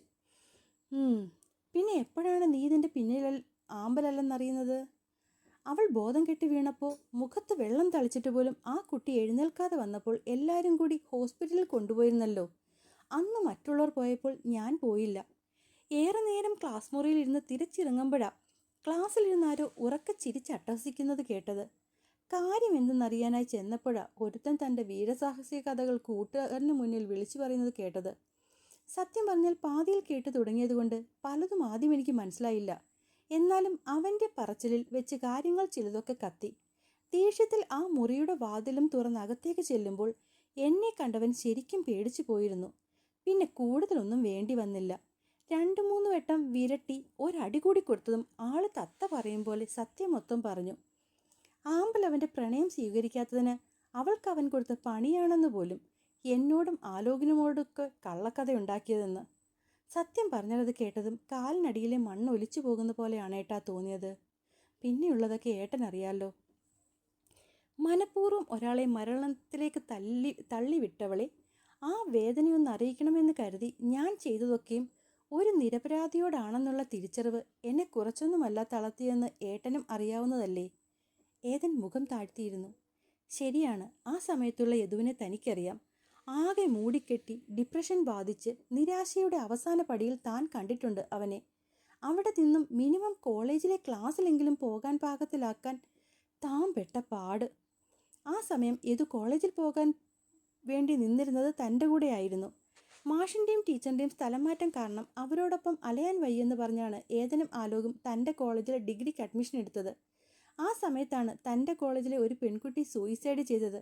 അതിന് കാരണം അവിടെ പഠിച്ച ഒരു മന്ത്രിപുത്രനും. അങ്ങനെ ആകെ വിഷയമായി കോളേജിൽ അടിയായി. അന്ന് കോളേജിന് ഒരുപാട് നഷ്ടമുണ്ടായി. ആ ഇഷ്യൂവിൻ്റെ പേരിൽ കോളേജ് 3 മാസത്തേക്ക് അടച്ചു. ആ സമയത്താണ് രണ്ടുപേരും കൂടി നാട്ടിലേക്ക് പോയതും അവിടുത്തെ പിള്ളേർക്കൊപ്പം ചേർന്ന് ട്യൂഷൻ സെൻ്ററിൽ പഠിപ്പിക്കാൻ പോയതുമൊക്കെ. ഈ സംഭവങ്ങളൊക്കെ പിന്നെ അവിടെ നിന്നാണല്ലോ തുടങ്ങുന്നത്. അത് കഴിഞ്ഞതും മാഷിനോടും ടീച്ചറോടും ഒരു വാക്കുപോലും മിണ്ടാതെയാണ് അവൻ തൻ്റെ അരികിലേക്ക് ഓടി വന്നത്. അതുകൊണ്ട് തന്നെ അവൻ പറഞ്ഞില്ലെങ്കിലും അവൻ്റെ ആ അവസ്ഥകളൊക്കെ വസുവിന് കൃത്യമാണ്. സത്യം പറഞ്ഞാൽ അവൻ ആമ്പലിനോട് ചെയ്തതൊക്കെ വലിയ തെറ്റാണ്. പക്ഷേ മറിച്ചവൻ്റെ ഭാഗം ചിന്തിച്ചാൽ അവൻ്റെ ഏറ്റവും വലിയ കൂട്ടുകാരനെ മരണത്തിലേക്ക് തള്ളിവിട്ട ഒരാളെ അന്നത്തെ 20കാരൻ്റെ ബുദ്ധി ഉപയോഗിച്ച് അവൻ തിരിച്ച് ശിക്ഷിക്കാൻ നോക്കി. അല്ലെങ്കിലും നമുക്ക് പ്രിയപ്പെട്ട ഒരാൾക്ക് എന്തെങ്കിലും വന്നാൽ ആരെ അതിന് കാരണക്കാരനെന്നറിയണമെങ്കിൽ തിരിച്ച് പ്രതികാരം ചെയ്യാതിരിക്കാൻ നമ്മളൊന്നും ദൈവങ്ങളല്ലല്ലോ. പ്രത്യേകിച്ചും അത് സ്വന്തം കൂട്ടുകാർക്ക് വേണ്ടിയാണെങ്കിൽ. പക്ഷേ ആത്മമിത്രത്തിന് ജസ്റ്റിസ് വാങ്ങിക്കൊടുക്കാൻ പോയവൻ ഒരു ജസ്റ്റിഫിക്കേഷനും ഇല്ലാത്ത പണിയാണ് കാണിച്ചതെന്നുള്ള സ്വയംബോധം അവനെ ആകെ ഉലച്ചു. അവനുള്ളിൽ കാത്തു സൂക്ഷിച്ചു വച്ചിരുന്ന ജെനുവിനിറ്റിയെ സ്വയം തകർത്ത് കളഞ്ഞ പോലത്തെ തോന്നൽ അവനെ കയറി ഭരിക്കാൻ തുടങ്ങി. എല്ലാം കൊണ്ടും പൂർണ്ണമായും തകർന്ന അവസ്ഥ. ഒപ്പം ഊണിലും ഉറക്കത്തിലും കൂടെ ഉണ്ടായിരുന്ന കൂട്ടുകാരൻ്റെ മിസ്സിങ്ങും. ആകെപ്പാടെ ഭ്രാന്ത് പിടിക്കുന്നൊരവസ്ഥയിലേക്കായി കാര്യങ്ങൾ.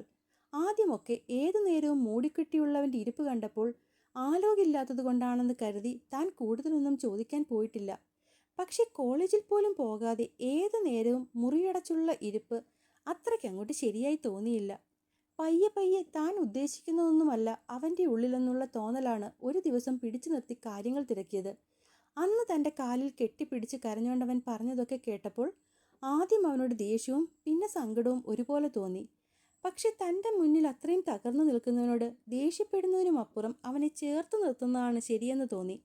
അല്ലെങ്കിൽ അവൻ അപ്പോൾ നിന്ന കണ്ടീഷനിൽ ഒരു ആത്മഹത്യ പോലും താൻ പ്രതീക്ഷിച്ചിരുന്നു. അവിടെ നിന്നും ഒരുപാട് ഉപദേശിച്ചും ഒരു ഡോക്ടറിൻ്റെ കൗൺസിലിങ്ങിലൂടെയൊക്കെയാണ് യദുവിനെ ഏകദേശം ഒന്ന് നോർമലാക്കിയത്. അപ്പോഴൊക്കെയും അവൻ്റെ കൺസേൺ ആമ്പലായിരുന്നു. അന്ന് ആമ്പൽ പയ്യെ എല്ലാം മറന്നോളുമെന്നുള്ള തൻ്റെ ഉറപ്പിലാണ് അവനെ ഒരു പരിധിവരെ നോർമലാക്കിയതെന്നറിയാം.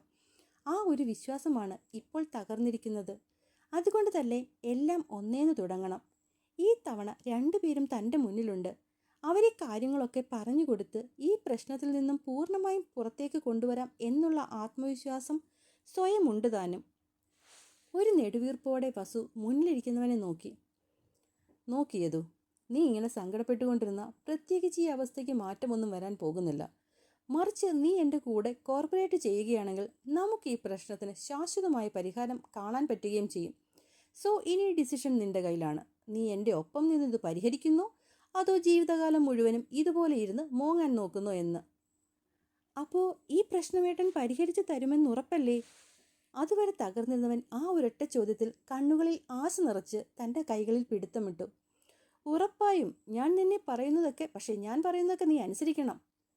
അമലുവിനെ പഴയ പോലെയാക്കാൻ ഏട്ടൻ എന്തു പറയുന്നു അത് ഞാൻ ചെയ്യാം. നിറഞ്ഞ പുഞ്ചിരിയോടെ അവൻ വസുവിൻ്റെ മുന്നിൽ കൈകൂപ്പി. അതൊക്കെ ഓക്കെ, പക്ഷെ എന്താ ഈ അമലുവിളി? ശരിക്കും പറഞ്ഞാൽ അവൾ ആമ്പലല്ലേ? ആമ്പലാണ്, പക്ഷേ അമലുവാണ്. അത് പറയുമ്പോൾ അതുവരെ ഇല്ലാതിരുന്നൊരു കുഞ്ഞു നുണക്കുഴി ചിരി വസു അവനിൽ കണ്ടു. ഒരുപാട് സന്തോഷിക്കുമ്പോൾ മാത്രം അവനിൽ കാണുന്ന ഒരു പ്രത്യേകത.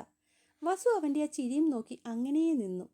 രാത്രി ഉറങ്ങാതെ തിരിഞ്ഞും മറിഞ്ഞും കിടന്ന് അവസാനം വെളുപ്പിനെ എങ്ങനെ എഴുന്നേറ്റു. അടുത്ത് കിടക്കുന്നവളെ നോക്കിയപ്പോൾ ചന്ദ്രനെ പോകും പോലെ കാലും വിരിച്ച് കിടപ്പ്. അലാറം ക്ലോക്കിൽ നോക്കിയപ്പോൾ 4:30 ആവുന്നതേ ഉള്ളൂ.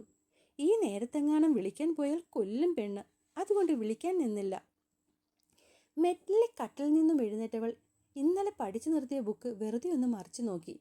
കെമിസ്ട്രിക്കും മാത്സിനും അപ്പുറം ഫിസിക്സ്. ഉള്ളൊന്ന് കിടുങ്ങി. രമു ചോദിക്കും പോലെ എന്തിനാണ് ഈ ഭയം? അവൾ പറയും പോലെ ഹരൺ സാറിന് പഴയതൊന്നും ഓർമ്മയില്ലെങ്കിൽ എന്തൊക്കെയോ ഒക്കെ പറഞ്ഞ് സ്വയം സമാധാനിപ്പിക്കാൻ നോക്കിയിട്ടും ഉള്ളിലെ വെപ്രാളം മാറിയില്ല. ബാത്റൂമിൽ കയറി ഒന്ന് ഫ്രഷായിക്കൊണ്ട് പുറത്തിറങ്ങി. അമ്മയും അച്ഛനും എഴുന്നേറ്റിട്ടുണ്ടാവും. പ്രതീക്ഷിച്ച പോലെ അടുക്കളയിൽ വെട്ടമുണ്ട്. അവിടേക്ക് ചെല്ലുമ്പോൾ അമ്മ കാപ്പിയിടുന്നു. ഒന്ന് എത്തി നോക്കി മെല്ലെ പുറത്തേക്ക് നടന്നു. അച്ഛനെ കാണാൻ തോന്നുന്നു. ചെല്ലുമ്പോൾ വാതിൽപ്പടിയിലിരുന്ന് കടയിലെ കണക്ക് നോക്കുന്നുണ്ട് അച്ഛൻ. എന്നും വെളുപ്പിന് ഇതൊരു പതിവാണ്. കണക്ക് നോക്കി ഓരോരോ ആവശ്യങ്ങൾക്കുള്ള പൈസ തരം തിരിച്ചു മാറ്റിവെക്കും. മിച്ചം വരുന്നതെല്ലാം കൂടുതലുണ്ടെങ്കിൽ പട്ടരുമാമൻ്റെ അന്നത്തെ ചിട്ടിക്ക് അതും കൂടി ചേർത്ത് കൊടുക്കും. അങ്ങനെയൊക്കെ കൂട്ടിവെച്ച പൈസയിലാണ് കൂടപ്പിറപ്പുകളുടെ സഹായം പോലും കയ്യിൽ നിന്ന് വാങ്ങാതെ ചേച്ചി അച്ഛൻ കെട്ടിച്ചു വിട്ടത്. ഇപ്പോഴുള്ള ഈ കരുതൽ തനിക്ക് വേണ്ടിയാണെന്നറിയാം. കല്യാണത്തിലുമുപരി താൻ പഠിച്ച് നല്ലൊരു ജോലി വാങ്ങാൻ വേണ്ടി, അതും അച്ഛൻ്റെ ആഗ്രഹപ്രകാരം ഡോക്ടറാകാൻ വേണ്ടി. അത് കണ്ടതും അവളുടെ കണ്ണ് നിറഞ്ഞൊഴുകി. തൻ്റെ നല്ലതിനും മുന്നോട്ടുള്ള ഭാവിക്കും വേണ്ടി ഇത്രയും കഷ്ടപ്പെടുന്ന ഒരാളുടെ സകല കഷ്ടപ്പാടിനും തകർത്ത് കളയുന്ന പോലല്ലേ താനിപ്പോൾ ചെയ്യുന്നതൊക്കെ തന്നെ. ഇന്നലെ ഇത് തന്നെയല്ലേ രമുവും തന്നോട് ചോദിച്ചത്? തൻ്റെ അച്ഛൻ്റെ സന്തോഷത്തിലും വലുതാണോ ഉള്ളിലെ പേടിയെന്ന്? ഒരിക്കലുമല്ല. തൻ്റെ അച്ഛനിലും വലുതല്ല തനിക്കൊന്നും. അവൾ കണ്ണു തുടച്ചുകൊണ്ട് ഉള്ളിലേക്ക് നടന്നതും പിന്നീന്നൊരു വിളിയെത്തി. ആമ്പലേ. അമ്പു. അച്ഛൻ തന്നെ കണ്ടോന്നുള്ള വെപ്രാളത്തിൽ അവൾ ഓടി പുറത്തേക്കിറങ്ങി. എന്തിനാ ഇത്രയും വെപ്രാളം? എവിടെയെങ്കിലും തടഞ്ഞു വീണെങ്കിലോ മോളെ? അല്പം ഒച്ചയുയർത്തി ശാസനയോടെയാണ് അത് പറഞ്ഞതെങ്കിലും അതിലെ സ്നേഹം ആ കണ്ണുകളിലും തോളിൽ തടവുന്ന വിരലുകളിലും എടുത്തറിയാനുണ്ടായിരുന്നു. എന്തുപറ്റി? രാത്രി പിന്നെയും തലവേദന കൂടിയോ? അച്ഛൻ വന്ന് നോക്കിയപ്പോഴേക്കും മോൾ ഉറങ്ങിയിരുന്നു. തലയിലൂടെ മെല്ലെ തലോടിയാണ് ഓരോ ചോദ്യവും. ഇന്നലെ അസംബ്ലി ഉണ്ടായിരുന്നു. വെയിലത്ത് കുറേ നേരം നിന്നപ്പോൾ. പറഞ്ഞതൊന്നും നുണയായിരുന്നില്ല. അസംബ്ലിയും വെയിലും കുറേ നേരം നിന്നതുമൊന്നും. പക്ഷേ സത്യം മാത്രം പറഞ്ഞില്ല. ഈ തവണ ഒരുപാട് പഠിക്കാനുണ്ടോ മോൾക്ക്? അതാണോ ഇടയ്ക്കിടെ ഇങ്ങനെ തലവേദന വരുന്നേ? നമുക്ക് വേണമെങ്കിൽ അന്ന് പോയ പോലെ ഒരിക്കൽ കൂടി വയനാടിന് പോകാം. അന്ന് നസ്യം ചെയ്തതിന് ശേഷം മോൾക്ക് തലവേദന വരാറില്ലായിരുന്നല്ലോ. ഓരോരോ കാരണങ്ങൾ കണ്ടെത്തി തന്നോട് വിവരം അന്വേഷിക്കുന്ന അച്ഛനെ കണ്ടതും കണ്ണു നിറഞ്ഞു. എന്താ അമ്പു, ഇപ്പോഴും തലവേദനയുണ്ടോ? വെപ്രാളപ്പെട്ടുകൊണ്ടുള്ള ആ ചോദ്യത്തിൽ അച്ഛൻ്റെ തോളിലേക്ക് മെല്ലെ ചാരി. സാധാരണ ഇങ്ങനൊന്നും പതിവില്ല. സ്നേഹത്തിനും ബഹുമാനത്തിനും ഉപരി അച്ഛനോട് എന്നും ഭയം കൂടി ഇഴചേർന്നുകൊണ്ടുള്ള ഇഷ്ടമാണ് മനസ്സിൽ. ഇങ്ങനെ അടുത്ത് വന്നിരിക്കുകയോ ചേർന്നിരുന്ന് വർത്താനം പറയുകയോ ഒന്നും ചെയ്തിട്ടില്ല. ചേച്ചിയുള്ളപ്പോഴും അങ്ങനെ തന്നെ. പക്ഷേ ഇന്ന് അച്ഛൻ ഇങ്ങനെയൊക്കെ ചോദിക്കുമ്പോൾ ആ സ്നേഹത്തണലിലേക്ക് പമ്മിയിരിക്കാൻ ഒരാഗ്രഹം. അച്ഛൻ്റെ നെഞ്ചിലൊളിച്ചാൽ പിന്നെ തന്നെ ഒന്നും അലട്ടില്ലെന്നൊരു തോന്നൽ. അച്ഛൻ്റെ സ്നേഹച്ചൂടിൽ പണ്ടത്തെ 1-ാം ക്ലാസ്സുകാരിയാവാൻ ശരിക്കും ആഗ്രഹിച്ചു പോകുന്നു. അത്രയ്ക്ക് ടെൻഷൻ അടിച്ച് മോളൊന്നും പഠിക്കണ്ട. പിന്നെ മോൾക്ക് പഠിക്കാൻ പാടുള്ള ഏതോ ഒരു വിഷയമുണ്ടല്ലോ, അതിന് മാത്രം ട്യൂഷൻ പഠിപ്പിക്കുന്ന വേറെ എവിടെയെങ്കിലും ഉണ്ടെങ്കിൽ അവിടെ കൊണ്ടാക്കാം അച്ഛൻ. എന്നാലും ഇത്രയും കഷ്ടപ്പെട്ട് ശരീരം വിഷമിപ്പിച്ചിട്ട് മോളൊന്നും ചെയ്യണ്ട. മോള് സ്വന്തം കാലിൽ നിൽക്കാൻ പാകത്തിൽ ഒരു ജോലി വാങ്ങണമെന്നേ അച്ഛൻ ആഗ്രഹിക്കുന്നുള്ളൂ. പിന്നെ പഠിക്കുന്ന കുഞ്ഞിൻ്റെ അച്ഛനും അമ്മയുമൊക്കെ ആകുമ്പോൾ ആഗ്രഹങ്ങൾ ഇച്ചിരി കൂടുമല്ലോ. അതാ അച്ഛൻ്റെ മനസ്സിലെ ഈ ഡോക്ടർ ചിന്തയൊക്കെ. എന്നും വെച്ച് അതിൻ്റെ ടെൻഷൻ കയറി എൻ്റെ മോള് വിഷമിക്കല്ലേ. പറ്റുന്ന പോലെ, നിന്നെക്കൊണ്ട് കൂട്ടിയാൽ കൂടുന്ന പോലെയൊക്കെ മതി കേട്ടോ. അവളുടെ നെറുകയിൽ തലോടി അത് പറയുമ്പോൾ തലേന്ന് രാത്രി ഭാര്യ തന്നോട് സംസാരിച്ചതായിരുന്നു അയാളുടെ മനസ്സ് നിറവൻ.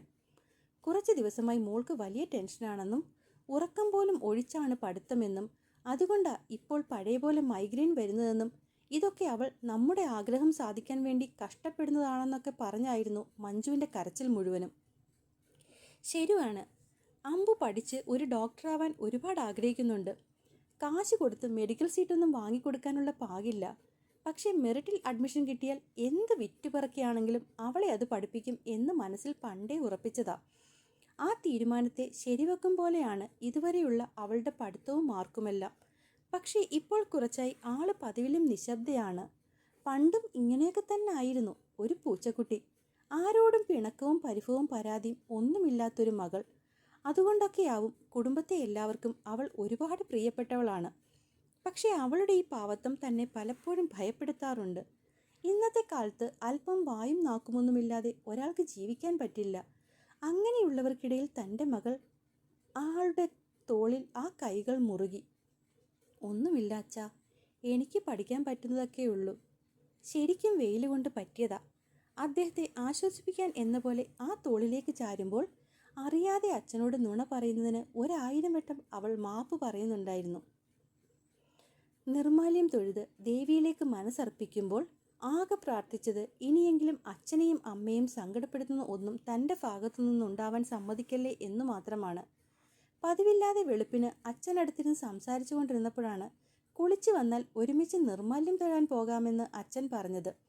സത്യം പറഞ്ഞാൽ തനിക്ക് നിർമാല്യം തൊഴാൻ പോകാൻ വലിയ ഇഷ്ടമാണ്. അച്ഛനും അമ്മയ്ക്കുമൊക്കെ നല്ലപോലെ അറിയാം. വെളുപ്പിന് എഴുന്നേൽക്കുന്ന ദിവസങ്ങളിലൊക്കെ ഒന്നെങ്കിൽ അച്ഛനോടോ അല്ലെങ്കിൽ അമ്മയോടോ ഒപ്പം ഈ ക്ഷേത്ര ദർശനം പതിവാണ്. ആ ഭാഗത്തു നിന്ന് ഒത്തിരി പേരുണ്ടാകും ദർശനത്തിന്. അതുകൊണ്ട് തന്നെ വീട്ടിൽ തുടങ്ങിയാൽ റോഡിൽ നിറയെ ആളുകളുണ്ടാവും ക്ഷേത്രത്തിലേക്ക് വരാൻ. ഏറെ നേരം ദേവിയുടെ മുന്നിലിരുന്ന് മനസ്സർപ്പിച്ചു നിന്നു. ആരോടും പറയാൻ കഴിയാതെ മനസ്സിനുള്ളിൽ അടക്കി പിടിച്ചതൊക്കെയും ദേവിയോട് മൊഴിഞ്ഞു. അവസാനം ശാന്തമായ മനസ്സോടെയാണ് തീർത്ഥം വാങ്ങാനായി പോയത്. ചൊവ്വാഴ്ച ആയതുകൊണ്ട് തന്നെ അത്യാവശ്യം നല്ല തിരക്കായിരുന്നു ക്ഷേത്രത്തിൽ. പ്രായമായ പലരും തീർത്ഥം വാങ്ങിച്ചതിന് ശേഷമാണ് അവൾ പ്രസാദത്തിനായി കൈനീട്ടിയത്. പാൽപ്രസാദം നാവിലിറ്റിച്ച് കയ്യിൽ കളഭവുമായി തിരിയുന്ന നേരത്താണ് മുൻപിലേക്ക് നീട്ടു വന്ന കൈകൾ അവൾ വിളക്കിൻ്റെ വെട്ടത്തിൽ കാണുന്നത്. രോമം നിറഞ്ഞ കൈത്തണ്ടയിൽ സ്വർണം കെട്ടിയ രുദ്രാക്ഷം. ഹൃദയം ഒരു നിമിഷം മിടിക്കാൻ മറന്നുപോലെ നിന്നു. തിരിഞ്ഞൊന്ന് നിന്നാൽ അവനെ തട്ടാതെ മുന്നിലേക്ക് പോകാൻ പറ്റില്ല എന്നുള്ള തോന്നൽ അവൾ അങ്ങനെയേ നിന്നു. പ്രസാദം വാങ്ങിയതല്ലേ, പിന്നിലേക്ക് പൊക്കോളൂ, ആൾക്കാർ പുറകിൽ ബുദ്ധിമുട്ടുന്നു. ചെറിയ തിരുമേനി അങ്ങനെ പറഞ്ഞതും അവിടെ നിന്നും മാറാതെ വഴിയില്ലെന്നായി. മെല്ലെ അവിടെ നിന്ന് തിരിഞ്ഞതും അവനെ നോക്കാതെ വേഗം പോകാനുള്ള ധൃതിയിൽ പട്ടുപാവാടയുടെ ഫ്രണ്ടിൽ കാലൊടുക്കി അവൾ മുന്നിലേക്ക് ആഞ്ഞുപോയി. സൂക്ഷിച്ചു മോളെ, എന്തേലും പറ്റിയോ? കയ്യിൽ പിടിച്ച് അടുത്തു നിന്നയാൾ പറഞ്ഞതും നോട്ടം പെട്ടെന്ന് പോയത് ഇടതുവശത്തേക്കാണ്. ആൾക്കടുത്തു നിന്നയാളാണ് വീഴാതെ പിടിച്ചത്. പക്ഷെ തനിക്കെന്തെങ്കിലും പറ്റിയോ എന്നുള്ള ടെൻഷൻ നിറഞ്ഞു നിന്നത് ആ മുഖത്തും. അവൾ പെട്ടെന്ന് കണ്ണുമാറ്റി. വഴിയിൽ നിന്ന് മാറി കാര്യം പറയ്, ആൾക്കാർ അങ്ങോട്ടും ഇങ്ങോട്ടും പോണം. തൊട്ടു പിന്നിൽ നിന്ന ചേച്ചി അങ്ങനെ പറഞ്ഞതും അവൾ പെട്ടെന്ന് ആ കൈവിട്ട് പുറത്തേക്കിറങ്ങി. അപ്പോഴാണ് കാണുന്നത് തന്നെ അത്രയും നേരമായിട്ടും കാണാത്തതുകൊണ്ട് അന്വേഷിച്ചു വരുന്ന അച്ഛനെ. പട്ടുപാവാടയുടെ മുൻഭാഗം അല്പം പൊക്കിപ്പിടിച്ചവൾ അച്ഛനടുക്കിലേക്ക് ഓടി. അവളുടെ തലയിലൊന്ന് പിടിച്ച് എന്തോ ചോദിക്കുന്ന ആളെ നോക്കിയാണ് വസു പുറത്തേക്കിറങ്ങിയത്. വീഴാൻ പോയതിനെ രക്ഷിച്ചിട്ട് ഒരു താങ്ക്സ് പോലും പറയാതെ ആ കൊച്ച് ഓടിപ്പോയി അല്ലേടാ? എന്താടാ പെട്ടെന്നൊരു ഗൗരവം? ഇനിയിപ്പോൾ ഓടിപ്പോയത് നിന്റെ അമലുവാണെന്നൊന്നും പറഞ്ഞേക്കല്ലേ, എനിക്ക് അറ്റാക്ക് വരും. ഒരുമാതിരി കളിയാക്കും പോലെ വസു ഏതനെ നോക്കി. ഇല്ല. എന്തില്ലാന്ന്? അമലുവാണെന്ന് പറയുന്നില്ലെന്ന്.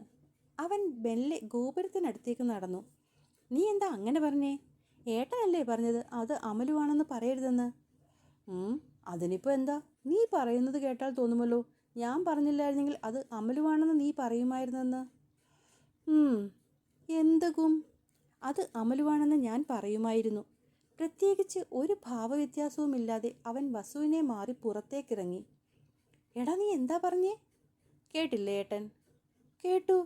ബാക്കി എന്തെങ്കിലും വസു പറയും മുന്നേ തന്നെ യദു പുറത്തേക്കിറങ്ങി കൃഷ്ണനടയിലേക്ക് നടന്നു. യദു! പയ്യെ ഏട്ടാ, ആൾക്കാർ ശ്രദ്ധിക്കുന്നു. പിന്നാലെ തൻ്റെ പേര് ഒച്ചയെടുത്ത് വിളിച്ചു വരുന്നവനെ പയ്യനെ ശാസിച്ചുകൊണ്ട് അവൻ്റെ കണ്ണുകൾ ചുറ്റും പാഞ്ഞു. പരൽമീനിനെ പോലെ വെട്ടിവിറയ്ക്കുന്ന അവൻ്റെ കണ്ണുകളെ അനുഗമിച്ചാണ് വസുവും ചുറ്റും നോക്കിയത്. സത്യമാണ്, അങ്ങോട്ടും ഇങ്ങോട്ടും നടക്കുന്ന മിക്കവരുടെയും നോട്ടം തന്നിലാണ്. അതിപ്പോൾ ഞാൻ പറയുന്നത് കേൾക്കാതെ നീ നടന്നിട്ടല്ലേ? സ്വന്തം ഭാഗം ന്യായീകരിച്ചുകൊണ്ട് വസുവും അവൻ്റെ ഒപ്പം നടന്നു.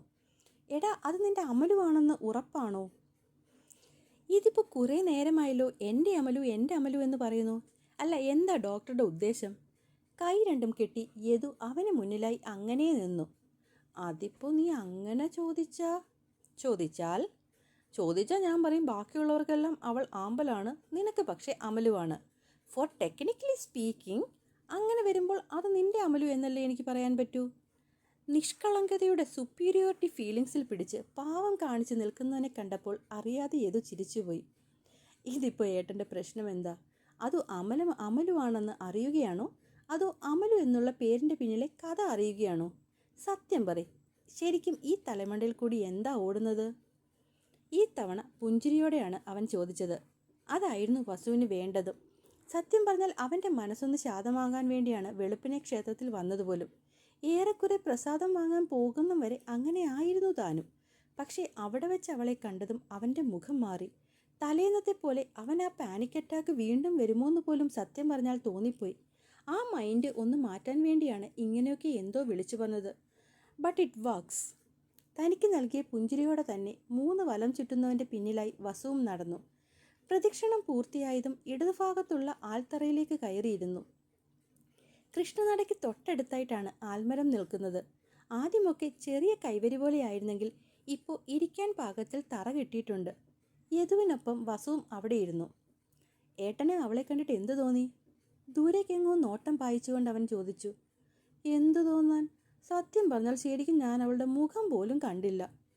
യദുവിൻ്റെ കണ്ണുകൾ അവനിലേക്ക് നീങ്ങി. അതിലൊരു ചോദ്യമുണ്ടായിരുന്നു. എടാ കണ്ടു, ബട്ട് ഒന്നും മനസ്സിലാക്കാനുള്ള സമയം കിട്ടിയില്ലല്ലോ. യദു, ഞാൻ ഇന്നലെ പറഞ്ഞത് തന്നെ എനിക്ക് ഇന്നും നിന്നോട് പറയാനുള്ളൂ.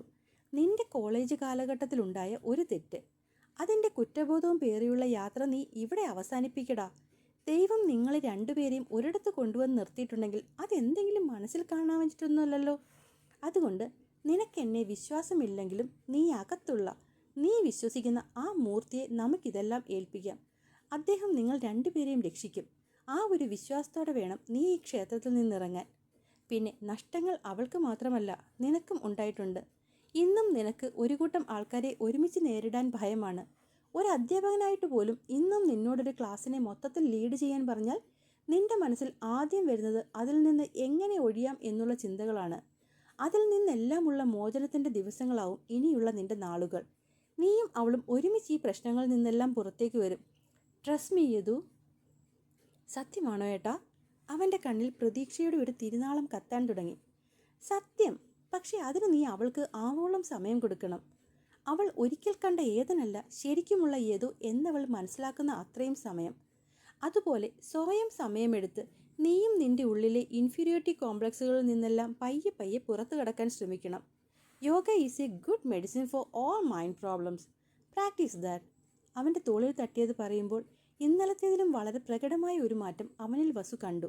അല്ലെങ്കിലും മരുന്നും മന്ത്രവും തോൽക്കുന്നിടത്ത് ഭഗവാൻ എന്നൊരു വിശ്വാസം എന്നും ജയിക്കും. ആ ഒരു ചിരിയോടെ പുറത്തേക്കിറങ്ങുമ്പോൾ വസു തിരിഞ്ഞ ഗോപുരവാതിലിലേക്ക് നോക്കി. ഭഗവാനെ, എല്ലാത്തിനും ഒപ്പമുണ്ടാകണേ. സ്കൂളിലേക്ക് കയറിയതും ആമ്പലിൻ്റെ കൈ രമുവിൽ മുറുകി. എന്താടി, വരുന്നില്ലേ ക്ലാസ്സിൽ? എന്താ ആമ്പലു, ഇത്രയൊക്കെ പറഞ്ഞു തന്നിട്ടും ഇപ്പോഴും നിന്റെ പേടി മാറിയില്ലേ? തോളിൽ കിടന്ന ബാഗ് നേരെ ഇട്ടുകൊണ്ട് ആസിയും തിരിഞ്ഞു നിന്നു. നോക്കാമ്പലു, നിന്റെ ഉള്ളിലെ പേടിയും ഭയവും വെപ്രാളവും ഒക്കെ നിന്റെ മനസ്സിലാണ് ഇരിക്കുന്നത്. സന്തോഷമായിരിക്കെ, പേടിക്കണ്ട, ഞങ്ങളുണ്ട് കൂടെ എന്നൊക്കെ പുറത്തു നിന്ന് ഞങ്ങൾ എത്ര മോട്ടിവേറ്റ് ചെയ്താലും അതെല്ലാം നീയായിട്ട് നിന്റെ മനസ്സിലേക്ക് കയറ്റിയില്ലെങ്കിൽ ഞങ്ങൾ ഈ പറയുന്നത് കൊണ്ടൊന്നും ഒരു കാര്യവുമില്ലടി. എനിക്കറിയാം നൗഫി, ഞാൻ ശ്രമിക്കുന്നുണ്ട്. വേണ്ടയാ നീ ശ്രമിക്കുന്നേ. അതുവരെ മിണ്ടാതെ നിന്നവൾ തിരിഞ്ഞു നിന്നുകൊണ്ട് ദേഷ്യപ്പെട്ടു. രമു, ഡി, എൻ്റെ കയ്യിൽ നിന്നും വിട്ടേ ആസി. പറയാനുള്ളതൊക്കെ പറഞ്ഞിട്ട് നമുക്ക് ക്ലാസ്സിലേക്ക് പോകാം. നോക്കാമ്പലു, ആ രാവണൻ എന്തായാലും ഈ ഒരു വർഷം നമുക്ക് പഠിപ്പിക്കാൻ കാണും. അതല്ലാതെ ആവണമെങ്കിൽ അയാൾ ഇവിടെ നിന്നും ഇറങ്ങിപ്പോകണം, അല്ലെങ്കിൽ തട്ടിപ്പോണം. രമു, ആമ്പലിൻ്റെ ശബ്ദമുയർന്നു. നീ ഇങ്ങനെ ദേഷ്യപ്പെട്ടിട്ടൊന്നും ഒരു കാര്യവുമില്ല. പണ്ടത്തെ പോലെ അയാൾ എന്തെങ്കിലും ജാടയും വേലയും ഇറക്കി നിന്നെ കരയിപ്പിക്കാനോ വിഷമിപ്പിക്കാനോ ശ്രമിച്ചാൽ, അന്ന് ഞാൻ ഒറ്റയ്ക്കാണ് പണിയെടുത്തത്. ഇന്നിപ്പം ഇവന്മാരും കൂടിയുണ്ട് എൻ്റെ കൂടെ. ഞാൻ എന്ത് ചെയ്യുമെന്ന് എനിക്കൊരു ഊഹവുമില്ല. രമു, നീ ചുമ്മാ അടങ്ങണേ. പഴയ ഓർമ്മയിൽ അവളുടെ ഉള്ളൊന്ന് കുടുങ്ങി. അടങ്ങാം, ഒരു പ്രശ്നത്തിനും പോകാതിരിക്കുകയും ചെയ്യാം. പക്ഷെ നീ ഹാപ്പി ആയിരിക്കണം. അങ്ങനെ നീ ഓക്കെ ആണെങ്കിൽ ആ രാവണന് രാവണൻ്റെ വഴി, നമുക്ക് നമ്മുടെ വഴി. അതല്ല ഇന്നലത്തെ പോലെ തല കറങ്ങി വീഴുക, ഉറക്കമില്ലാത്ത കുളക്കോഴിയെ പോലെ തെക്ക് വടക്ക് നടക്കുക, അങ്ങനെ എന്തെങ്കിലും ഉണ്ടായാൽ. അവളെ നോക്കി തല ഉലുക്കിക്കൊണ്ട് ദേഷ്യത്തോടെ രമു ക്ലാസ്സിലേക്ക് നടന്നു. ആമ്പലു, അവളെ ഞങ്ങൾ നോക്കിയിട്ട് വരാം എന്ന് പറഞ്ഞ് ആസിയും നൗഫിയും പിന്നാലെ ഓടി. സ്റ്റെപ്പിലേക്ക് കയറും മുന്നേ രണ്ടുപേരും അവളെ ഇടവും വലവുമായി തടഞ്ഞു. എന്തുവാടാ? അതാ ഞങ്ങൾക്കും ചോദിക്കാനുള്ളത്. എന്ത് ഷോ ഓഫ് ആടി നീ അവിടെ കാണിച്ചു കൂട്ടിയത്? നീ ആരാ, സുരേഷ് ഗോപിയോ, ഇങ്ങനെ വലിയ വലിയ ഡയലോഗൊക്കെ അടിക്കാൻ? പെട്ടെന്ന് രമു രണ്ടിനെയും ഭിത്തിയിലേക്ക് നീക്കി നിർത്തി. എന്നിട്ട് കോറിഡോറിലോട്ട് എത്തി നോക്കി. എന്താടി നീ എന്തുവായി കാണിക്കുന്നേ? എങ്ങനെയുണ്ടായിരുന്നു? എന്ത്? ആമ്പലുവിൻ്റെ മുന്നിലെ എൻ്റെ പെർഫോമൻസ്? കണ്ണൊക്കെ ഉരുട്ടി പുറത്തേക്കാക്കി ആകാംക്ഷയോടെ രണ്ടുപേരും നോക്കി. ദാരിദ്ര്യം, കട്ട ശോകം. ആസിയും നൗഫിയും ഒരുപോലെ അവളെ പുച്ഛിച്ചു. അങ്ങനെ വരാൻ വഴിയില്ലല്ലോ. ഞാൻ KPSC എഴുതിയ പോലെ സ്വാഭാവികതയാണല്ലോ പിടിച്ചത്. പിടിച്ചത് KPSC എഴുതിയ പോലെ ആയിരുന്നെങ്കിലും പുറത്തു വന്നത് കുളപ്പുള്ളി ലീലയാണ്. കഷ്ടം വെച്ച് കൈ മലർത്തി നൗഫി. അതൊക്കെ വിട്, എന്തായിരുന്നു ആ പെർഫോമൻസിൻ്റെ ഉദ്ദേശം? ചോദ്യം രണ്ടുപേരുടെയും ഭാഗത്തു നിന്നായിരുന്നു. ടെൻഷനോടെ ക്ലാസ്സിലേക്ക് വന്നു കയറിയ ആമ്പൽ കാണുന്നത് എന്തൊക്കെയോ പറഞ്ഞ് ഒപ്പം കൂടിയിരുന്ന് ചിരിക്കുന്ന നൗഫിയും ആസിയും രമുവിനെയുമാണ്. താൻ അടുത്തേക്ക് ചെല്ലുന്ന കണ്ടിട്ടും 3 പേരുടെയും ഒരു നോട്ടവും തന്നിലേക്ക് വരുന്നില്ല എന്ന് കണ്ടതും അവളുടെ മുഖം കൊട്ടയ്ക്ക് വീർത്തു. രമു, ദേ അവിടെ പെണ്ണിൻ്റെ മുഖം വീർക്കുന്നുണ്ട് കേട്ടോ. ഇത്തിരി വീർക്കട്ടടാ, നീ ആ ഭാഗത്തേക്ക് നോക്കാതിരുന്നാൽ മതി. എടി, അവൾ പിണങ്ങും, അല്ലെങ്കിൽ ഇപ്പോൾ കരയാൻ തുടങ്ങും. രണ്ടായാലും ആസി നീ ശ്രദ്ധിക്കല്ലേ. എടി, നിന്നോട് അങ്ങനല്ലടാ പട്ടി മിണ്ടാതിരിക്കാൻ പറഞ്ഞത്. പൊട്ടിച്ചിരിച്ചുകൊണ്ട് തന്നെയാണ് പറയുന്നതെങ്കിലും അവളുടെ കണ്ണുകൾ തങ്ങളിലേക്ക് അടുക്കുന്ന പാദത്തിലേക്ക് തന്നെ ആയിരുന്നു. ഫ്രണ്ട് ബെഞ്ചിലെ ഡെസ്കിന് മുകളിൽ കയറിയിരുന്ന് മൂന്നും ഈ ക്രോഹപ്രായമൊക്കെ കാണിക്കുമ്പോൾ അത് കാണാനും അഭിപ്രായം പറയാനും എന്ന പോലെ 3-4 പെൺപിള്ളേർ അവർക്ക് ചുറ്റും തന്നെയുണ്ട്.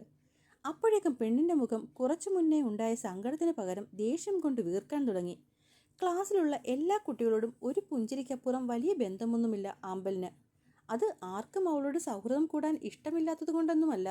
1000 തവണ എന്തെങ്കിലും ചോദിച്ചാൽ ഒരു തവണ മറുപടി കിട്ടുന്നത് കൊണ്ട് പലരും അതൊരു പുഞ്ചിരിയിൽ ഒതുക്കുന്നതാണ്. ഇത്ര നേരം കഴിഞ്ഞിട്ടും രമു അടുക്കളയ്ക്ക് വരുന്നില്ല എന്ന് കണ്ടതും വാശി പിടിച്ചിരുന്നവൾക്ക് പതിയെ സങ്കടം വരാൻ തുടങ്ങി. ആ മുഖം നല്ലോണം മാറി എന്ന് കടക്കോണിൽ കൂടെ കണ്ടവൾ പെട്ടെന്ന് തന്നെ എല്ലാവരോടും ഓക്കെ പറഞ്ഞ് ബെഞ്ചിലേക്ക് വന്നിരുന്നു. എന്നോട് പിണങ്ങിയോ രമു? എന്തിന്? നീ ഇപ്പോൾ വലിയ കുട്ടിയല്ലേ, സ്വന്തമായി തീരുമാനമൊക്കെ എടുക്കാൻ കഴിവുള്ളവൾ. പ്ലീസ് രമു. എന്ത് പ്ലീസ്? നിനക്കിപ്പോൾ ഞങ്ങളെക്കാളും ഒക്കെ ഇമ്പോർട്ടൻ്റ് എവിടെയോ കിടന്ന ഒരാൾ പണ്ടെങ്ങാണ്ട് നിന്നെക്കുറിച്ച് പറഞ്ഞ കുറച്ച് വാചകങ്ങളാണ്. സോ അതിന് ഇമ്പോർട്ടൻസ് കൊടുത്താൽ മതി. മുഖം അവളിൽ നിന്നും വെട്ടിത്തിരിച്ചു. പ്ലീസ് രമു, ഇങ്ങനെയൊന്നും പറയല്ലേ നീ. എനിക്ക് ലോകത്ത് ഏറ്റവും വലുത് നീയും എൻ്റെ അച്ഛനുമൊക്കെ തന്നെയാണ്. പക്ഷേ കണ്ട പിന്നെയും വന്നു നിൻ്റെ പക്ഷേ. നിനക്കെല്ലാം നേരിട്ട് അറിയാലോ രമു. എത്രയൊക്കെ മറക്കണമെന്ന് ശ്രമിച്ചിട്ടും അന്ന് അദ്ദേഹം പറഞ്ഞതൊന്നും എൻ്റെ മനസ്സിൽ നിന്നും പോകുന്നില്ല. ശ്രമിക്കാഞ്ഞിട്ടല്ലടി, ശരിക്കും പറ്റാത്തത് കൊണ്ടാ. നീ എങ്കിലും എന്നെ ഒന്ന് മനസ്സിലാക്ക്. അപ്പോഴേക്കും ആ കണ്ണ് നിറഞ്ഞൊഴുകിയിരുന്നു.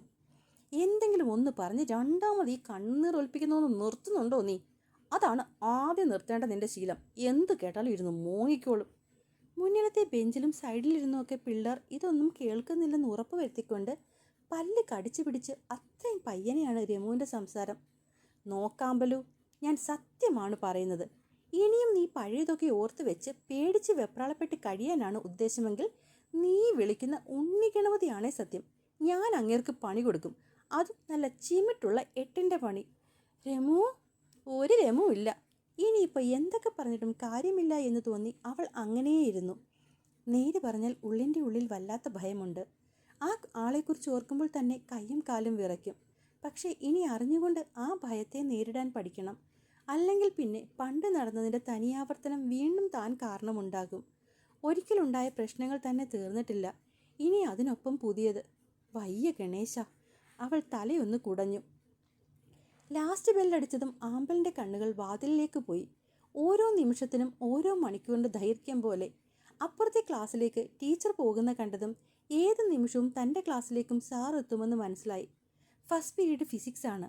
അതിനി അങ്ങനെ അല്ലെങ്കിൽ പോലും ക്ലാസ് ടീച്ചർ അറ്റൻഡൻസ് എടുക്കാൻ വരും. ആമ്പലിൻ്റെ ഇടത് കൈ ചുരിദാറിൻ്റെ അറ്റത്തിലും വലത് കൈ റെനോൾഡ് പെന്നിൻ്റെ ക്യാപ്പിലും പിടിമുറക്കി. അടുത്തിരിക്കുന്നവൾ ഇതെല്ലാം കാണുന്നുണ്ടായിരുന്നെങ്കിലും ഒന്നും മിണ്ടാതെ പുറത്തേക്ക് തന്നെ നോക്കിയിരുന്നു. രമുവിനൊപ്പം തന്നെ ആസിയുടെയും നൗഫിയുടെയും നോട്ടം ആമ്പലുവിലായിരുന്നു. കുറച്ചു മുന്നേ അത്രയുമൊക്കെ കോപ്രായത്തിൽ സംസാരിക്കുന്ന രമിയെ പിടിച്ചു നിർത്താൻ നോക്കുമ്പോഴാണ് അവൾ അവളുടെ മനസ്സിലെ കാര്യങ്ങൾ തുറന്നു പറയുന്നത്. ആമ്പലുവിനെ എത്ര അധികം നമ്മൾ പ്രൊട്ടക്റ്റ് ചെയ്യുന്നോ അത്രത്തോളം അവൾ സാറിൽ നിന്നും ഒളിച്ചോടാൻ ശ്രമിക്കുമെന്നും ഒരിക്കലെങ്കിലും അതൊന്ന് ഫേസ് ചെയ്താൽ ചിലപ്പോൾ ഈ പ്രശ്നങ്ങളൊക്കെ തീർന്നു തരുമായിരിക്കും എന്നുള്ള അവളുടെ ഐഡിയ കേട്ടപ്പോൾ വെറുതെ ആണെങ്കിലും ഒന്ന് ട്രൈ ചെയ്ത് നോക്കാമെന്ന് വെച്ചു. ആ നേരത്ത് അവൾ പറഞ്ഞതൊക്കെ ഓക്കെ പറഞ്ഞെങ്കിലും ഇപ്പോൾ എന്തോ കാര്യത്തിലേക്ക് എടുക്കുമ്പോൾ വല്ലാത്തൊരു ഭയം. എടാ, എല്ലാം ഓക്കെ ആയിരിക്കില്ലേ? അതിനല്ലേടാ നമ്മൾ ഈ ട്രൈ ചെയ്യുന്നതെല്ലാം. നോക്കാം. ആസിക്ക് ധൈര്യം കൊടുത്ത് നൗഫി സ്വയം ധൈര്യത്തിലിരിക്കാൻ ശ്രമിച്ചു. അപ്പോഴാണ് ക്ലാസ്സിലേക്ക് ഗംഗ ടീച്ചർ കയറി വരുന്നത്. ഏതനെ പ്രതീക്ഷിച്ചിരുന്നിടത്തേക്ക് പെട്ടെന്ന് ഗംഗ ടീച്ചർ വന്നതും എല്ലാവരും ഒരുപോലെ അമ്പരന്നു. ടീച്ചറെ, ഇപ്പോൾ ഫിസിക്സ് ആണ്, കെമിസ്ട്രി അല്ല. അറിയാന്നേ, നിങ്ങളുടെ ഫിസിക്സ് സാറിന് എന്തോ അത്യാവശ്യം, അതുകൊണ്ട് ഈ ക്ലാസ് എന്നോട് എടുത്തോളാൻ പറഞ്ഞു. ഓ. നീട്ടിയൊരു മൂളലോടെ എല്ലാവരും ബെഞ്ചിലേക്കിരുന്നു. സത്യം പറഞ്ഞാൽ ഗംഗ ടീച്ചറിനെ കണ്ടതും ആമ്പലു ഒരു ദീർഘശ്വാസം എടുത്തു.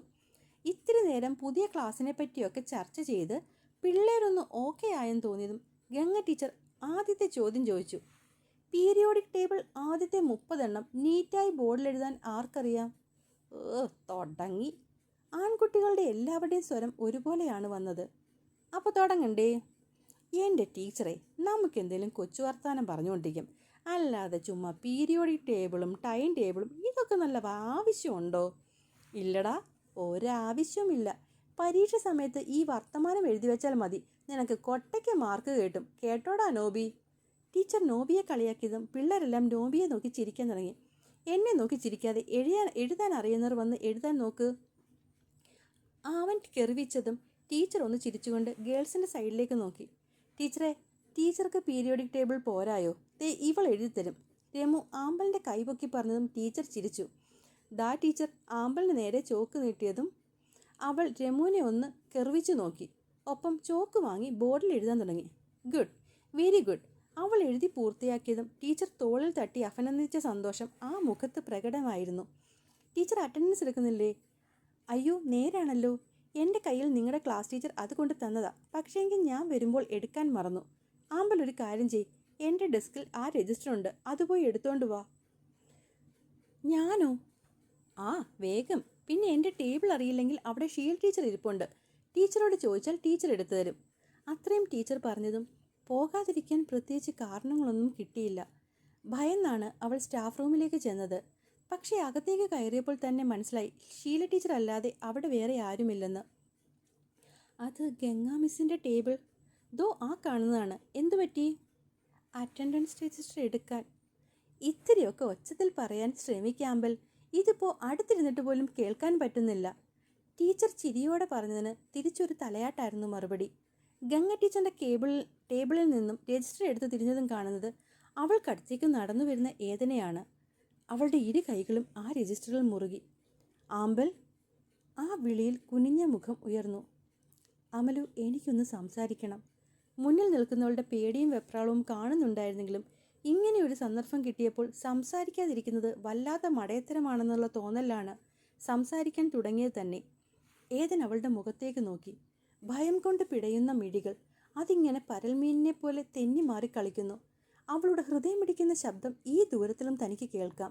ആ കുഞ്ഞു ശരീരത്തിൻ്റെ വിറയൽ ആ വിരൽത്തുമ്പിനറ്റം പോലും അത് എടുത്തു പറയുന്നുണ്ട്. Please relax. കുറച്ചപ്പുറം മാറിയിരിക്കുന്ന ഷീന ടീച്ചറിൻ്റെ നോട്ടം ഒന്ന് രണ്ട് തവണ ഇങ്ങോട്ട് വരുന്നെന്ന് കണ്ടതും അവനും അസ്വസ്ഥമാകാൻ തുടങ്ങി. ആ ഏതൻ സാറേ. ഉച്ചത്തിലുള്ള വിളി കേട്ട് എല്ലാവരുടെയും നോട്ടം പുറത്തേക്ക് പോയി. സാർ എന്തോ എടുക്കാൻ വന്നിട്ട് ഇപ്പോഴും അവിടെ നിൽക്കുവാണോ? എൻ്റെ പൊന്ന് സാറേ, കണ്ണ് തെറ്റി അവന്മാരാ ലാബിൽ ആകെ പ്രശ്നമാക്കും. അതുകൊണ്ട് സാർ വേഗം വന്നേ. ഫിസിക്സ് ലാബിൻ്റെ ഇലക്ട്രിക്കൽ വർക്ക് നടക്കുകയാണ്. PTA അതിൻ്റെ കോൺട്രാക്റ്റ് കൊടുത്തിരിക്കുന്ന വ്യക്തി അല്പം തരികിടയാണ്. തരികിട എന്ന് ഉദ്ദേശിക്കുമ്പോൾ അല്പം തണ്ണി. പക്ഷേ വർക്കിൽ ആൾ പുലിയായത് കാരണം പണ്ട് മുതലേ സ്കൂളിൻ്റെ വർക്ക് ആൾക്കാണ്. പക്ഷേ അതങ്ങനെ തന്നെ നടക്കണമെങ്കിൽ ഒരാളുടെ കണ്ണും കാതും ഫുൾ ടൈം ആളുടെ കൂടെ വേണം. ഇന്ന് പ്രിൻസിപ്പൽ ആ ജോലി ഏൽപ്പിച്ചിരിക്കുന്നത് ഏതനെയാണ്. സാറേ, ആ സിദ്ദിഖിക്ക് അങ്ങോട്ട് പൊക്കോ, ഞാൻ വരുവാ. ഇനിയിപ്പോൾ അവളോട് സംസാരിക്കാൻ കഴിയില്ലെന്നുള്ള നിരാശ അവനിലേക്ക് വന്നതും മുഖം വാടി. ആമ്പൽ ഇതുവരെ പോയില്ലേ? ഷീല ടീച്ചർ ആമ്പലിനെ നോക്കുന്നതിലും അധികം ഏതനെയാണ് നോക്കിയത്. ഞാനൊരു കാര്യം ചോദിക്കാൻ വേണ്ടി പിടിച്ചു നിർത്തിയ ടീച്ചറെ, ഇപ്പോൾ വിടാം. അമല് പൊക്കോ. അത്രയും മെല്ലെ പറയുമ്പോൾ അവൾ അവിടെ നിന്നും ഓടുകയായിരുന്നു. പുറത്തു വന്നതും അവൾ നെഞ്ചിൽ കൈവച്ച് ദീർഘശ്വാസം എടുത്തു. എന്നാലും അങ്ങേർക്കിവളോട് എന്തായിരിക്കും പറയാനുണ്ടാവുക? വൈകുന്നേരം വരമ്പത്തൂടെ തിരിച്ചു നടക്കുമ്പോൾ രമുവിൻ്റെ സംശയം അതായിരുന്നു. എനിക്ക് തോന്നുന്നത് ആൾക്കെല്ലാം പറഞ്ഞ് അവസാനിപ്പിക്കാനാണ് താല്പര്യമെന്നാ. ആ, എനിക്കും അങ്ങനെയൊക്കെ തന്നെയാടാ തോന്നുന്നേ. കാരണം അങ്ങേരെ കണ്ടിട്ട് ഇവരീ പറയുന്നത്രയും വലിയ ഭീകരനാണെന്നൊന്നും എനിക്കും തോന്നുന്നില്ല. ആസിയും നൗഫിയും തങ്ങളുടെ അഭിപ്രായം പറഞ്ഞുകൊണ്ട് രമുവിനെ നോക്കിയതും അവരുടെ മുഖം ഒരു കൊട്ടയ്ക്കാണ്. നീ ഇങ്ങനെ നോക്കി ദഹിപ്പിക്കുകയൊന്നും വേണ്ട. ഞങ്ങൾക്ക് തോന്നിയത് ഞങ്ങൾ പറഞ്ഞതേ ഉള്ളൂ. അങ്ങേര് ഇവിടെ വന്നിട്ട് 3-4 ദിവസമല്ലേ ആയുള്ളൂ. സമയം കൊടുക്ക്.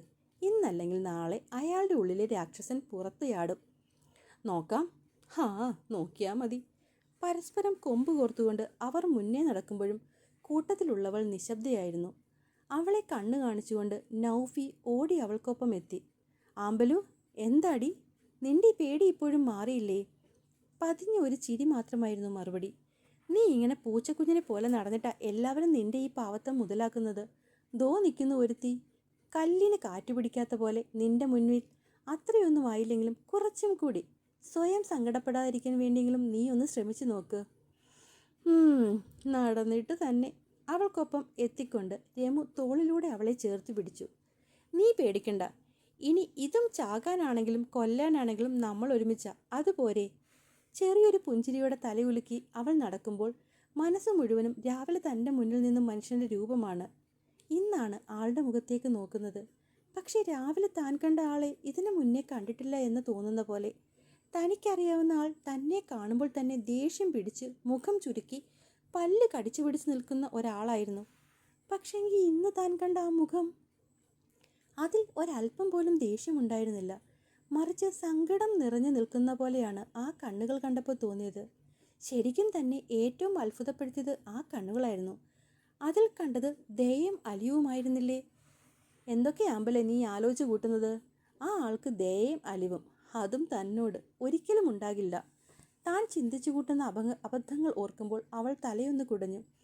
അതെ, ടീച്ചർ ഗുരുവായൂർ തൊഴാൻ പോയിട്ട് തിരിച്ചു വന്നു കാണും. അങ്ങനെയാണെങ്കിൽ നാളെ വൈകുന്നേരം മുതൽ ടീച്ചറമ്മയുടെ ട്യൂഷനുണ്ട്. എന്താ നമ്മുടെ തീരുമാനം? അതിലിപ്പോൾ പ്രത്യേകിച്ച് തീരുമാനിക്കാൻ എന്താ? നമ്മൾ സ്ഥിരം പോകുന്ന പോലെ ട്യൂഷന് പോകും, തിരിച്ചു വരും. അല്ലേ ആമ്പലു? രമുവിൻ്റെ ചോദ്യത്തിന് അത്രമേൽ പയ്യെ ഒരു മൂളൽ കിട്ടി. അത് പൊളിച്ചു. ഇങ്ങനെ വേണം പെൺകുട്ടികളായാൽ. നമുക്ക് മുന്നിലേക്ക് ഒരു പ്രശ്നം വന്നാൽ അതിൽ നിന്ന് ഒളിച്ചോടുന്നതിന് പകരം ഫേസ് ചെയ്യുകയാണ് വേണ്ടേ. നീ ധൈര്യമായിരിക്കടി. നിനക്കൊപ്പം ഞങ്ങൾ 3 പേരില്ലേ? അതുപോരെ നിനക്ക്? തോളിൽ പിടിച്ച് അടുപ്പിച്ചുകൊണ്ട് ആ മുഖത്തേക്ക് നോക്കി ചോദിച്ചതും ബാക്കി 2 പേരും അവളെ വന്ന് അതുപോലെ പൊതിഞ്ഞു. തൻ്റെ കാവൽ മാലാഖമാർ. എന്താ യദു, എന്താടാ നിന്റെ പ്രശ്നം? കുറേ നേരമായല്ലോ തെക്ക് വടക്ക് നടക്കുന്നു. ദേ ഏട്ടാ, ഇതിപ്പോൾ ഞാൻ സ്കൂളിൽ ജോയിൻ ചെയ്തിട്ട് 3 ആഴ്ചയായി. ഏട്ടൻ പറഞ്ഞ പോലെ ഞാൻ അവളോട് മിണ്ടാൻ പോയിട്ടില്ല. അവൾ ഇരിക്കുന്ന ഭാഗത്ത് പോലും നോക്കാതെയാണ് എൻ്റെ ക്ലാസ് എടുപ്പ്. അതുപോലെ പഠിപ്പിക്കുന്ന രീതികളൊക്കെ ഏട്ടൻ പറഞ്ഞതനുസരിച്ചാണ് ചെയ്തു വരുന്നത്. പക്ഷെ എന്നിട്ടും അവളെൻ്റെ നേർക്ക് അറിയാതെ എങ്ങാനും ഒന്ന് വന്നാൽ ആ കണ്ണുകളിൽ ഇപ്പോഴും ഒരു ഞെട്ടലുണ്ട്. ഇന്ന് ലാബ് സ്റ്റാർട്ടായി. സോ ക്ലാസ്സിലെ പോലെ എനിക്കെല്ലാവരെയും ഒഴിവാക്കിക്കൊണ്ട് പൊതുവായി പറഞ്ഞു കൊടുക്കാൻ പറ്റില്ല. ഓരോ ടേബിളിനരികിലും ചെന്ന് അവർ ചെയ്യുന്നത് എങ്ങനെയാണെന്ന് നോക്കി അവരുടെ ഡൗട്ട് തിരുത്തി മാത്രമേ മുന്നോട്ട് പോകാൻ പറ്റൂ. അങ്ങനെ ഇന്ന് അവൾക്ക് മുന്നിലേക്ക് പോകുമ്പോഴാണ് അവളുടെ കണ്ണിലെ ആ പിടപ്പ് കാണുന്നത്. ഒരു നിമിഷം പറഞ്ഞു കൊടുക്കാൻ പോയതുപോലും മറന്നുപോയി. എന്ത് എടാ, അവൾ ഭയന്നുള്ളതെന്ന് ഓക്കെ, പക്ഷെ തലകറങ്ങി വീണില്ലല്ലോ. വിറയിൽ പിടിച്ച് അവൾ ചെയ്തുകൊണ്ടിരുന്ന എക്സ്പെരിമെൻ്റ് കുളവാക്കിയില്ലല്ലോ. അതിനർത്ഥം എന്താ? So see the positive side man. Vasu നുണക്കുഴി കാട്ടി ചിരിച്ചു. യാ. അപ്പോഴാണ് ഏതൻ അതിനെപ്പറ്റി ആലോചിക്കുന്നത്. ഏട്ടൻ പറയുന്നത് നേരാ. അവൾ പേടിച്ചു, ബട്ട് ഷീ മാനേജ്ഡ്. അത്രയും നേരം ഈർഷ്യ പൂണ്ടിരുന്ന മുഖം ഒന്ന് തെളിഞ്ഞു. ഇനി നമുക്ക് നെക്സ്റ്റ് സ്റ്റെപ്പിലേക്ക് പോകാം. എടാ, നീ എല്ലാ ക്ലാസ്സിൻ്റെയും അവസാനം അവർക്കൊരു കഥ പറഞ്ഞു കൊടുക്കുന്നില്ലേ? കൊടുക്കുന്നുണ്ട്. പിള്ളേർ ചോദിക്കുന്നത് എല്ലാ ക്ലാസ്സിലും എന്തിനാ ഈ പഞ്ചതന്ത്രം കഥയുമായിട്ട് ചെല്ലുന്നതെന്നാ. അവരങ്ങനെ പറയുന്നുണ്ടെങ്കിലും അവരത് എൻജോയ് ചെയ്യുന്നില്ലേടാ? അതൊക്കെയുണ്ട്. എന്തിന്? ഞാൻ ക്ലാസ്സിൽ ചെല്ലുമ്പോൾ കുനിഞ്ഞിരിക്കുന്ന അമല് പോലും കഥ പറയുന്ന നേരം വരുമ്പോൾ എൻ്റെ മുഖത്തേക്ക് നോക്കിയിരിക്കുന്നതൊക്കെ ഇടയ്ക്കിടെ ഞാൻ കാണാറുണ്ട്. ആ, അതാണ് ഞാൻ പറഞ്ഞത്. നീ എന്നോട് ചോദിച്ചില്ലേ എന്നെക്കൊണ്ട് എന്തിനാ ക്ലാസ്സിൽ കഥ പറയിക്കുന്നതൊക്കെ? ഇതാ കാരണം. ഈ ലോകത്തെല്ലാവർക്കും കഥകൾ കേൾക്കാൻ ഒരുപാട് ഇഷ്ടമാണ്. അതിന് സരസമായും ഭംഗിയായും പറയാനൊരാളുണ്ടെങ്കിൽ ആളോടും നമുക്ക് നമ്മളറിയാത്ത ഒരു ഇഷ്ടം മനസ്സിലുണ്ടാവും. ഇവിടെ ഇപ്പോൾ അതാണ് നിന്നെ ഹെൽപ്പ് ചെയ്യുന്നത്. അവളുടെ മനസ്സിലെ ഇമേജിൻസിന് മെല്ലെയാണെങ്കിലും മാറ്റം വരാൻ തുടങ്ങിക്കഴിഞ്ഞു. ഏതൻ ഒന്ന് ചിരിച്ചു. ഇനിയിപ്പോൾ നെക്സ്റ്റ് സ്റ്റെപ്പ് നമുക്ക് തുടങ്ങാം, അല്ലേടാ? എന്നെ വായിക്കുകയും കേട്ടുകൊണ്ടേയിരിക്കുന്ന എൻ്റെ എല്ലാ കൂട്ടുകാരും എന്നെ ഒന്ന് സബ്സ്ക്രൈബ് ചെയ്ത് ലൈക്ക് ചെയ്യാൻ മറക്കല്ലേ. ഒപ്പം നിങ്ങളുടെ അഭിപ്രായങ്ങളും കമൻ്റായി തരണേ. നന്ദി.